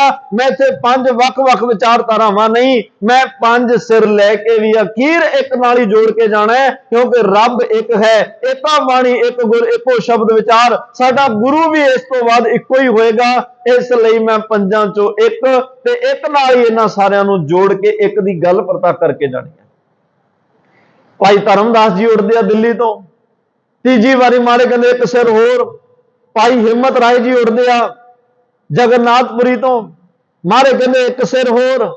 ਭਾਈ ਮੋਹਕਮ ਚੰਦ ਜੀ ਆਉਂਦੇ ਆ ਦਵਾਰਕਾ ਤੋਂ, ਤੇ ਮਾਰੇ ਪੰਜਵੀਂ ਵਾਰ ਕਹਿੰਦੇ ਇੱਕ ਸਿਰ ਹੋਰ ਚਾਹੀਦਾ। ਭਾਈ ਸਾਹਿਬ ਚੰਦ ਜੀ ਉੱਠਦੇ ਆ ਦਵਾਰਕਾ ਦੇ, ਆਪਣਾ ਬਿਦਰ ਤੋਂ। ਮਹਾਰਾਜ ਸਾਹਿਬ ਨੇ ਇਹ ਪੰਜ ਜਾੜਿਆਂ ਨੂੰ ਤੰਬੂ ਚਲ ਗਏ, ਸਿਰ ਵੱਖ, ਫਿਰ ਜੋੜੇ, ਫਿਰ ਇੱਕ ਪਹਿਰਾਵਾ, ਇੱਕੋ ਜਿਹਾ ਵੇਸ ਲਿਬਾਸ ਧਾਰਨ ਕਰਕੇ, ਇੱਕੋ ਜਿਹੀ ਵਰਦੀ, ਇੱਕੋ ਜਿਹਾ ਵੇਸ ਲੈ ਕੇ ਜਦੋਂ ਬਾਹਰ ਆਏ, ਸਭ ਦੰਗ ਹਰਿਆਣ ਪਰੇਸ਼ਾਨ ਰਹਿ ਗਏ ਵੀ ਇਹ ਕੀ ਭਾਣਾ ਵਾਪਰਿਆ। ਬਾਹਰ ਆਉਂਦਿਆਂ ਨੂੰ ਪੰਜ ਜਾਣੇ ਹੋਰ ਤਿਆਰ ਖੜੇ ਆ ਵੀ ਜੇ ਹੁਣ ਮੰਗਣਗੇ ਹੁਣ ਅਸੀਂ ਇਕੱਠਿਆਂ ਨਹੀਂ ਚਲੇ ਜਾਣਾ। ਕਹਿੰਦੇ ਮਾਰੇ ਸਾਡੇ ਸਿਰ, ਪਾਤਸ਼ਾਹ ਕਹਿੰਦੇ ਨਹੀਂ ਪੰਜ ਹੀ ਚਾਹੀਦੇ ਸੀ, ਉਹ ਮਿਸ਼ਨ ਪੂਰਾ ਹੋ ਗਿਆ। ਤੁਸੀਂ ਜੇ ਇਹ ਮਨ ਚ ਕਰ ਹੀ ਲਿਆ ਕਿ ਨਾ ਮੈਂ ਅਸੀਂ ਸਿਰ ਭੇਟ ਕਰਨੇ ਆ, ਲਓ ਇਹ ਪੰਜ ਪਿਆਰੇ ਹੋਣਗੇ, ਤੁਹਾਨੂੰ ਪੰਜ ਮੁਕਤਿਆਂ ਦਾ ਖਿਤਾਬ ਦਿੱਤਾ। ਪਾਤਸ਼ਾਹ ਨੇ ਫਿਰ ਇੱਕ ਬਾਟਾ ਲਿਆ, ਬਾਟੇ 'ਚ ਪਾਣੀ ਪਾਇਆ, ਪਾਣੀ 'ਚ ਪਤਾਸੇ ਪਾਏ ਗਏ, ਉਹਦੇ ਵਿੱਚ ਖੰਡਾ ਫੇਰਿਆ ਗਿਆ, ਚਾਰ ਚੀਜ਼ਾਂ ਇਕੱਠੀਆਂ ਹੋਈਆਂ, ਪੰਜਵੀਂ ਉਹਦੇ ਵਿੱਚ ਪੰਜ ਬਾਣੀਆਂ ਦਾ ਧਿਆਨ ਲਾ ਕੇ ਪਾਠ ਕੀਤਾ ਗਿਆ। ਮਹਾਰਾਜ ਕਹਿੰਦੇ ਲੋਏ ਅੰਮ੍ਰਿਤ ਤਿਆਰ ਹੋ ਗਿਆ। ਅੰਮ੍ਰਿਤ ਜਿਹੜਾ ਫਿਰ ਇੱਕ ਇੱਕ ਜਾਣੇ ਨੂੰ, ਦਇਆ ਰਾਮ ਨੂੰ ਛਕਾਇਆ, ਧਰਮਦਾਸ ਨੂੰ ਛਕਾਇਆ, ਪੰਜਾਂ ਨੂੰ ਛਕਾ ਕੇ ਕਹਿ ਦਿੱਤਾ ਅੱਜ ਤੋਂ ਤੁਸੀਂ ਧਰਮ ਸਿੰਘ, ਦਇਆ ਸਿੰਘ, ਹਿੰਮਤ ਸਿੰਘ, ਮੋਹਕਮ ਸਿੰਘ, ਸਾਹਿਬ ਸਿੰਘ ਬਣ ਗਏ। ਤੁਹਾਡੀ ਅੱਜ ਤੋਂ ਜਾਤ ਪਾਤ ਖਤਮ, ਤੁਸੀਂ ਇੱਕੋ ਜਿਹੇ ਹੋ ਗਏ। ਤੁਹਾਡਾ ਪਹਿਰਾਵਾ ਇੱਕ, ਤੁਹਾਡੀ ਵਿਚਾਰਧਾਰਾ ਇੱਕ, ਤੁਹਾਡਾ ਗੁਰੂ ਇੱਕ, ਤੁਹਾਡੇ ਵਖਰੇਵੇਂ ਸਾਰੇ ਖਤਮ ਹੋ ਗਏ। ਤੇ ਅੱਜ ਤੋਂ ਬਾਅਦ ਤੁਹਾਨੂੰ ਮੇਰੀ ਕੌਮ ਪਿਆਰੇ ਦਇਆ ਸਿੰਘ ਜੀ ਕਹਿ ਕੇ ਬੁਲਾਏਗੀ, ਪਿਆਰੇ ਧਰਮ ਸਿੰਘ ਜੀ ਕਹਿ ਕੇ ਬੁਲਾਇਆ ਕਰੇਗੀ। ਤੇ ਤੁਹਾਡੀ ਕਮਾਈ ਦਾ ਧਿਆਨ ਧਰ ਕੇ ਕੌਮ ਕਿਆ ਕਰੇਗੀ, ਬੋਲੋ ਜੀ ਵਾਹਿਗੁਰੂ।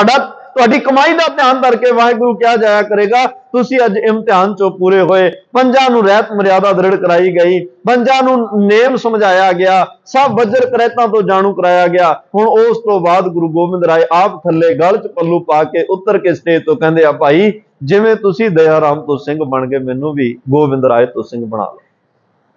ਦਇਆ ਸਿੰਘ ਜੀ ਕਹਿੰਦੇ ਮਹਾਰਾਜ ਅਸੀਂ ਇੱਕ ਇੱਕ ਸਿਰ ਦੇ ਕੇ ਇਹ ਅੰਮ੍ਰਿਤ ਲਿਆ, ਤੁਸੀਂ ਕੀ ਦਿਓਗੇ? ਕਹਿੰਦੇ ਮੇਰਾ ਵੀ ਸਿਰ ਹਾਜ਼ਰ ਹੈ। ਉਹ ਕਹਿੰਦੇ ਗੁਰੂ ਵੀ ਇੱਕ ਸਿਰ, ਸਿੱਖ ਵੀ ਇੱਕ ਸਿਰ, ਇਹ ਤਾਂ ਕੋਈ ਫਿਰ ਅੰਤਰ ਨਾ ਹੋਇਆ। ਗੁਰੂ ਗੋਬਿੰਦ ਸਿੰਘ ਪਾਤਸ਼ਾਹ ਕਹਿੰਦੇ ਤੁਸੀਂ ਅੰਮ੍ਰਿਤ ਦਿਓ ਤਾਂ ਸਹੀ, ਇਸ ਅੰਮ੍ਰਿਤ ਦੇ ਬਦਲੇ ਤੁਸੀਂ ਇੱਕ ਇੱਕ ਸਿਰ ਦਿੱਤਾ, ਮੈਂ ਆਪਣਾ ਸਾਰਾ ਸਰਬੰਸ ਹੀ ਕੁਰਬਾਨ ਕਰ ਦਿਆਂਗਾ। ਸਾਰਾ ਸਰਬੰਸ ਕੁਰਬਾਨ। ਜਿਹੜੇ ਅੱਜ ਕਹਿੰਦੇ ਆ ਨਾ ਅੰਮ੍ਰਿਤ ਛਕਣ ਦੀ ਕੀ ਲੋੜ, ਦਲੀਲ ਨਹੀਂ ਦੇਣੀ ਚਾਹੀਦੀ, ਕਿਉਂਕਿ ਦਲੀਲ ਤਾਂ ਕੱਲ ਕੋਈ ਵੀ ਕੱਟ ਜਾਏਗਾ। ਬਹੁਤ ਕੋਈ ਪੜਿਆ ਲਿਖਿਆ ਸਾਹਮਣੇ ਆ ਗਿਆ, ਉਹ ਹੋਰ ਦਲੀਲਾਂ ਦੇ ਕੇ ਤੁਹਾਡੀ ਦਲੀਲ ਕੱਟ ਜਾਏਗਾ। ਦਲੀਲਾਂ ਨਾ ਦਿਓ। ਜਿਹੜਾ ਕਹਿੰਦਾ ਵੀ ਅੰਮ੍ਰਿਤ ਛਕਣ ਦੀ ਕੀ ਲੋੜ, ਉਹਨੂੰ ਇੰਨਾ ਕਹਿ ਦਿਓ ਭਾਈ ਤਾਂ ਅੰਮ੍ਰਿਤ ਛਕਣ ਦੀ ਲੋੜ ਹੈ, ਕਿਉਂਕਿ ਗੁਰੂ ਗੋਬਿੰਦ ਸਿੰਘ ਪਾਤਸ਼ਾਹ ਦਾ ਹੁਕਮ ਹੈ।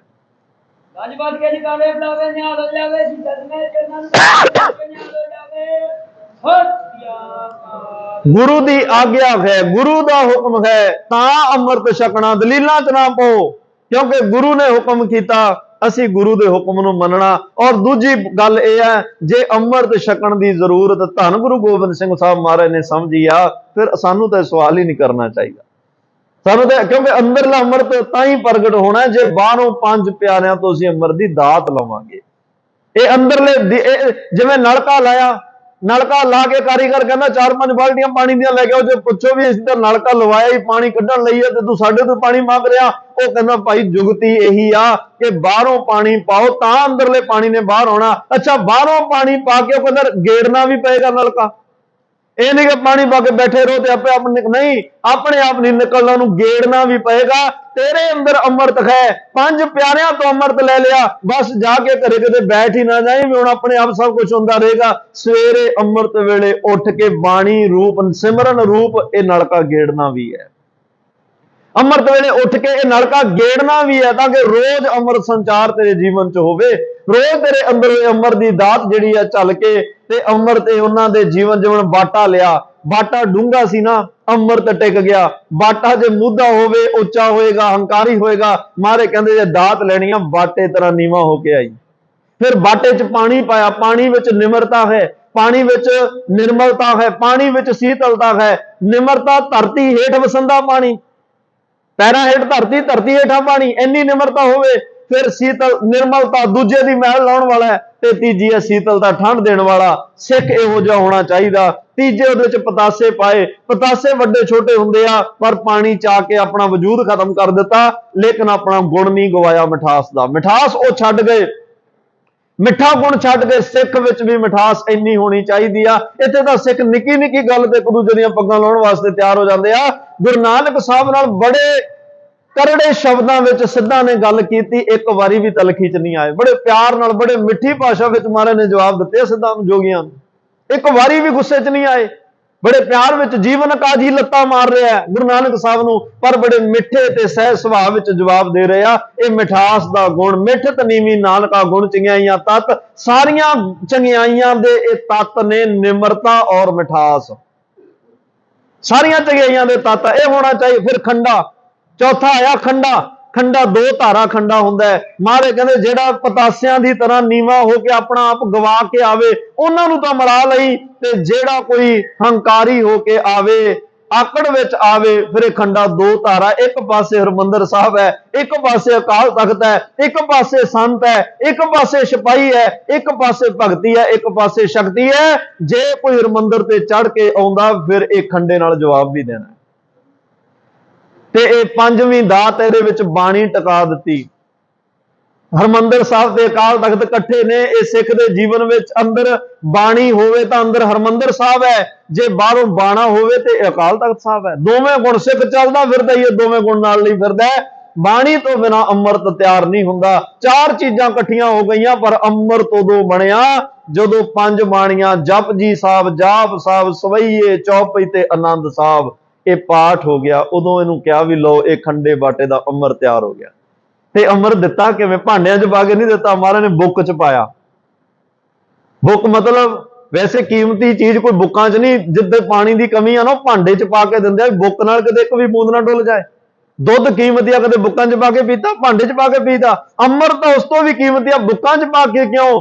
ਮਹਾਰਾਜ ਕਹਿੰਦੇ ਜਦੋਂ ਬੁੱਕ ਐਂ ਕਰੇਗਾ ਇਹ ਨੀਵਾਂ ਹੋਏਗਾ। ਜਦੋਂ ਕੋਈ ਦਾਤ ਲੈਣੀ ਆ ਤਾਂ ਬੁੱਕ ਉਂਜਲ ਕਰਕੇ ਹੀ ਦਾਤਾਂ ਮਿਲਦੀਆਂ, ਨੀਵੇਂ ਹੋ ਕੇ ਦਾਤਾਂ ਮਿਲਦੀਆਂ। ਦੂਜਾ ਅੰਮ੍ਰਿਤ ਨੇ ਤੇਰੇ ਹੱਥਾਂ 'ਚ ਤਾਂ ਟਿਕਣਾ ਜੇ ਉਂਗਲਾਂ ਦੀਆਂ ਵਿਰਲਾਂ ਜੋੜ ਕੇ ਰੱਖੇਗਾ, ਵਿਥਾ ਮੁਕਾ ਕੇ ਆਏਗਾ। ਜੇ ਉਂਗਲਾਂ 'ਚ ਵਿਥਾ ਰਹੀਆਂ, ਅੰਮ੍ਰਿਤ ਨੇ ਥੱਲੇ ਚੋ ਜਾਣਾ। ਮਹਾਰਾਜ ਕਹਿੰਦੇ ਰੱਬ ਨਾਲ ਮਿਲਾਪ ਤਾਂ ਹੀ ਹੋਣਾ ਜੇ ਅੰਦਰੋਂ ਸਾਰੀਆਂ ਵਿਥਾਂ ਮੁਕਾ ਕੇ ਆਏਗਾ। ਜਿੰਨੀਆਂ ਵਿਥਾਂ, ਜਾਤ ਪਾਤ, ਨਫ਼ਰਤ, ਸਾਰੀਆਂ ਵਿਥਾਂ ਮੁਕਾ ਕੇ ਆਈ ਤਾਂ ਤੇਰਾ ਮਿਲਾਪ ਹੋਣਾ। ਅੱਜ ਗੁਰੂ ਗੋਬਿੰਦ ਸਿੰਘ ਪਾਤਸ਼ਾਹ ਨੇ ਸਿਧਾਂਤ ਦੇ ਦਿੱਤਾ, ਅੰਮ੍ਰਿਤ ਤਿਆਰ ਕਰਨ ਦੀ ਜੁਗਤ ਹਰ ਸਿੱਖ ਨੂੰ ਸਿਖਾ ਦਿੱਤੀ। ਭਾਈ ਪੰਜ ਪਿਆਰਿਆਂ ਤੋਂ ਅੰਮ੍ਰਿਤ ਦੀ ਦਾਤ ਲੈ ਕੇ ਬਾਣੀ ਬਾਣੇ ਦਾ ਧਾਰਨੀ ਹੋ ਕੇ, ਸਿਮਰਨ ਦਾ ਧਾਰਨੀ ਹੋ ਕੇ ਹਰ ਰੋਜ਼ ਅੰਮ੍ਰਿਤ ਸੰਚਾਰ ਕਰੀ। ਇਹ ਅੱਜ ਦੇ ਦਿਨ ਦਾਤ ਬਖਸ਼ਿਸ਼ ਕੀਤੀ। ਲੋ ਨਾਲ ਇਹ ਵੀ ਕਹਿ ਦਿੱਤਾ, ਸਤਿਗੁਰ ਬਾਝੋਂ ਗੁਰ ਨੇ ਕੋਈ ਨਗੁਰੇ ਕਾਖ ਹੈ, ਨਾ ਬੁਰਾ। ਆਪਣੇ ਮਨ 'ਚ ਜ਼ਰੂਰ ਚਾਤ ਮਾਰਿਓ ਕਿ ਅੱਜ ਅਸੀਂ 1699 ਤੋਂ ਲੈ ਕੇ ਵਿਸਾਖੀ ਮਨਾਉਂਦੇ, ਵੈਸੇ 1553 ਤੋਂ ਲੈ ਕੇ ਮਨਾਉਂਦੇ ਆ ਰਹੇ ਆ। 1699 ਚ ਖਾਲਸਾ ਪੰਥ ਸਾਜਿਆ ਗਿਆ। ਅੱਜ ਅਸੀਂ 2024 ਚ ਪਹੁੰਚ ਗਏ। ਕੀ ਅਸੀਂ ਗੁਰੂ ਵਾਲੇ ਬਣ ਗਏ ਜਾਂ ਹਲੇ ਨਗੁਰੇ? ਇਹ ਜ਼ਰੂਰ ਫੈਸਲਾ ਅੱਜ ਕਰਕੇ ਜਾਇਓ, ਤਾਂ ਹੀ ਇਹ ਖਾਲਸਾ ਪੰਥ ਦਾ ਸਾਜਨਾ ਦਿਵਸ ਮਨਾਇਆ ਸਫਲ ਹੋਏਗਾ। ਜੇ ਕੱਲੀਆਂ ਗੱਲਾਂ ਤੱਕ ਮੈਂ ਗੱਲਾਂ ਕਰਕੇ ਚਲੇ ਜਾਣਾ, ਜੇ ਆਪਾਂ ਸੁਣ ਕੇ ਚਲੇ ਗਏ ਗੱਲਾਂ 'ਚ, ਮਹਾਰਾਜ ਕਹਿੰਦੇ, ਭਾਈ ਗੁਰਦਾਸ ਕਹਿੰਦੇ ਗੱਲਾਂ ਨਾਲ ਰੱਬ ਦੇ ਘਰ ਨਹੀਂ ਪਹੁੰਚਿਆ ਜਾਣਾ। ਇੱਥੇ ਪ੍ਰੈਕਟੀਕਲ ਜੀਵਨ ਹੈ।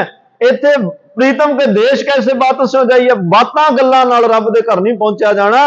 ਇੱਥੇ ਤਾਂ ਪ੍ਰੈਕਟੀਕਲ ਜੀਵਨ ਨਾਲ ਪਹੁੰਚਿਆ ਜਾਣਾ, ਕਮਾਇਆ ਜਾਏਗਾ ਤਾਂ ਪਹੁੰਚਿਆ ਜਾਣਾ। ਔਰ ਇਹ ਜਿਹੜਾ ਖਾਲਸਾ ਪੰਥ ਹੈ, ਗੁਰੂ ਗੋਬਿੰਦ ਸਿੰਘ ਸਾਹਿਬ ਕਹਿੰਦੇ ਮੈਂ ਨਹੀਂ ਸਾਜਿਆ, ਪ੍ਰਗਟਿਓ ਖਾਲਸਾ ਪਰਮਾਤਮ ਕੀ ਮੌਜ। ਗੁਰੂ ਗ੍ਰੰਥ ਸਾਹਿਬ ਨੂੰ ਗੁਰਤਾ ਗੱਦੀ ਦੇਣੀ, ਖਾਲਸਾ ਪੰਥ ਸਾਜਣਾ, ਇਹ ਪਰਮਾਤਮਾ ਦੀ ਮਰਜ਼ੀ 'ਚ ਹੋਇਆ।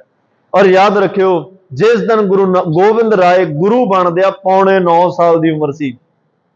ਜਦੋਂ ਗੁਰੂ ਗ੍ਰੰਥ ਸਾਹਿਬ ਮਹਾਰਾਜ ਨੂੰ ਗੁਰਤਾ ਗੱਦੀ ਮਿਲਦੀ ਆ, ਉਦੋਂ ਖਾਲਸਾ ਪੰਥ ਦੀ ਪੌਣੇ 9 ਸਾਲ ਦੀ ਉਮਰ ਹੈ। 1699 ਤੋਂ 1708 ਤੱਕ ਕੈਲਕੂਲੇਸ਼ਨ ਕਰਕੇ ਵੇਖਣਾ, ਪੌਣੇ 9 ਸਾਲ ਹੀ ਬਣਦੇ ਆ। ਇਹ ਬਖਸ਼ਿਸ਼ਾਂ ਮਹਾਰਾਜ ਨੇ ਕੀਤੀਆਂ ਔਰ ਉਹ ਪੰਥ ਸਾਜਿਆ। ਭਾਈ ਲੋ ਅੱਜ ਜਿਹੜੇ ਕਹਿੰਦੇ ਆ ਪੰਥ ਨੂੰ ਖਤਰਾ, ਪੰਥ ਖਤਮ ਹੋ ਜਾਏਗਾ, ਆਹ ਹੋ ਜਾਏਗਾ, ਉਹ ਜਾਂ ਕੁਛ ਨਹੀਂ ਹੁੰਦਾ। ਇੱਕ ਗੱਲ ਯਾਦ ਰੱਖਿਓ, ਅਸੀਂ ਹਰ ਸਾਲ ਖਾਲਸਾ ਪੰਥ ਦਾ ਜਨਮ ਦਿਹਾੜਾ ਮਨਾਉਂਦੇ ਹਾਂ।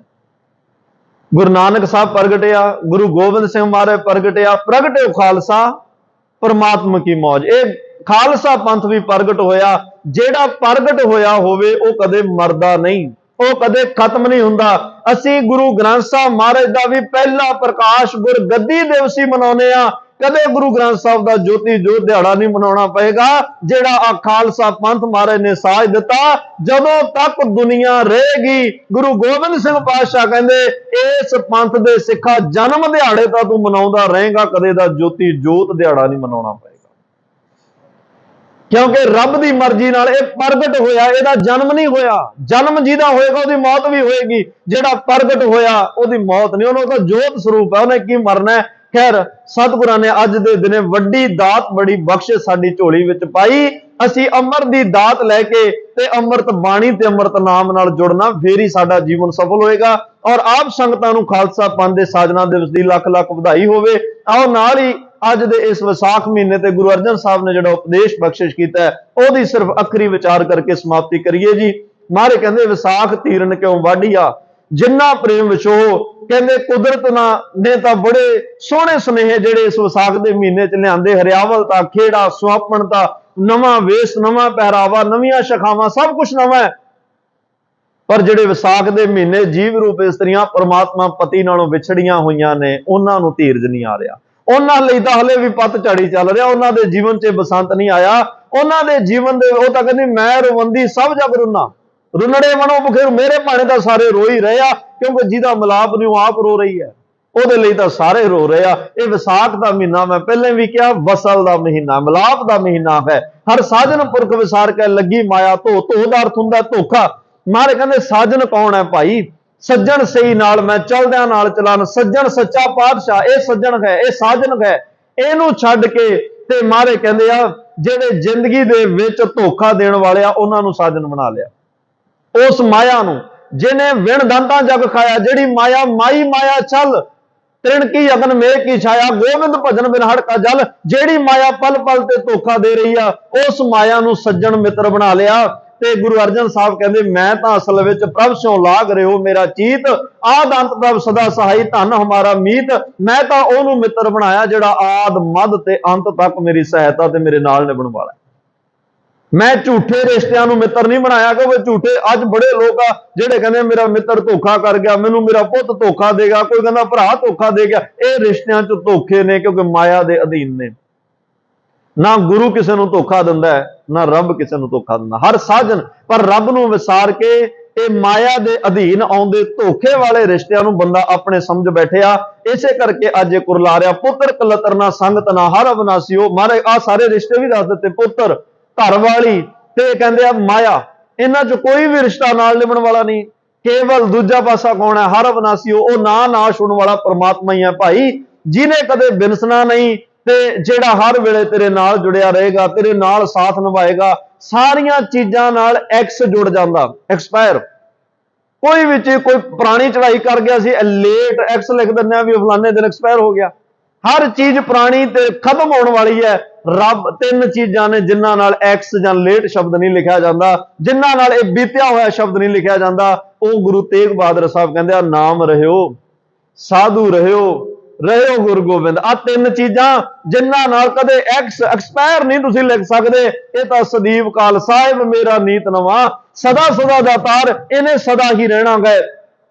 इसलिए इहदे नाल सांझ पाओ, बाकी सब कुछ नाशवंत है। पल च सगली मुई झूठा धंदा मोह। मारे कहंदे किन्ने माया दे अधीन रिश्तियां ने धोखे कीते, फिर वापस उत्थे जा खड़दा।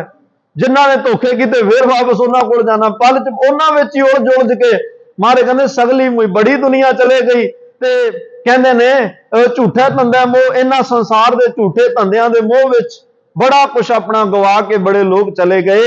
एक सार के नाम बिन अग्गे लईए खोए, इको ही एक परमात्मा दा नाम है भाई, जिहड़ा लोक परलोक दा रखियक है। इहदे बिना ना किसी ने नाल चलना, ना चलना ते ना तेरा लोक विच ना परलोक विच। आ जिहड़ियां सत्संग दीयां घड़ियां तुसीं मान रहे हो, जिहड़ा सवेरे नितनेम करदे हो, सिमरन करदे हो, बाणी पढ़दे हो, सेवा करदे हो, ਇਹ ਉਹ ਪੂੰਜੀ ਹੈ ਤੁਹਾਡੀ ਜਿੱਥੇ ਸੰਸਾਰ ਦਾ ਰਿਸ਼ਤਾ ਕੋਈ ਨਾਲ ਨਹੀਂ ਹੋਏਗਾ। ਇਹ ਰਾਸ, ਇਹ ਪੂੰਜੀ ਤੁਹਾਡੇ ਕੋਲ ਹੋਏਗੀ, ਇਹ ਤੁਹਾਡੀ ਮਦਦਗਾਰ ਹੋਏਗੀ। ਉਹ ਸਤਸੰਗ ਦੀਆਂ ਘੜੀਆਂ ਨੇ। ਤੇ ਮਹਾਰਾਜ ਕਹਿੰਦੇ ਆ, ਦਈਓ ਵਿਸਾਰ ਵਿਗੁਚਣਾ ਪ੍ਰਭਨ ਅਵਰ ਨਾ ਕੋਏ। ਤੇ ਇਹ ਜਿਹੜਾ ਪ੍ਰਮਾਤਮਾ ਦੀ ਬਖਸ਼ਿਸ਼ ਨਾਲ ਗੁਰੂ ਅਰਜਨ ਦੇਵ ਮਹਾਰਾਜ ਕਹਿੰਦੇ ਆ, ਇਹ ਸੰਸਾਰ ਵਿੱਚ ਜਿਹੜਾ ਹੈ ਉਸ ਪ੍ਰਭੂ ਦਾ ਪਿਆਰ ਸਰੂਪ ਹੈ, ਤੇ ਜਿਹੜਾ ਇਹਦੇ ਨਾਲ ਜੁੜ ਜਾਏ ਉਹਦੀ ਖੁਆਰੀ ਨਹੀਂ ਹੁੰਦੀ। ਪਰਮਾਤਮਾ ਤੋਂ ਬਿਨਾ ਜਿੰਦ ਦਾ ਕੋਈ ਹੋਰ ਸਹਾਰਾ ਨਹੀਂ ਹੈ ਜਿਹੜਾ ਇਹਦਾ ਲੋਕ ਪਰਲੋਕ ਦਾ ਰੱਖਿਅਕ ਹੋਵੇ। ਬਾਕੀ ਧੋਖਾ ਦੇਣ ਵਾਲੇ ਪ੍ਰੀਤਮ ਚਰਨੀ ਜੋ ਲੱਗੇ ਤਿਨ ਕੀ ਨਿਰਮਲ ਸੋਏ। ਸੋਏ ਦਾ ਅਰਥ ਖਬਰ ਵੀ ਹੁੰਦੀ ਹੈ, ਸੋਏ ਦਾ ਅਰਥ ਸ਼ੋਭਾ ਵੀ ਹੈ। ਜਿਹੜੇ ਪਰਮਾਤਮਾ ਦੇ ਚਰਨਾਂ ਨਾਲ ਜੁੜ ਗਏ ਉਹਨਾਂ ਦੀ ਖਬਰ ਹਮੇਸ਼ਾ ਹੀ ਚੜ੍ਹਦੀ ਕਲਾ ਵਾਲੀ ਹੈ, ਤੇ ਉਹਨਾਂ ਦੀ ਸ਼ੋਭਾ ਇੱਥੇ ਵੀ, ਲੋਕ ਵਿੱਚ ਵੀ, ਪਰਲੋਕ ਵਿੱਚ ਵੀ, ਸੱਚੇ ਮਾਰਗ ਚੱਲਦਿਆਂ ਉਸਤਤ ਕਰੇ ਜਹਾਨ।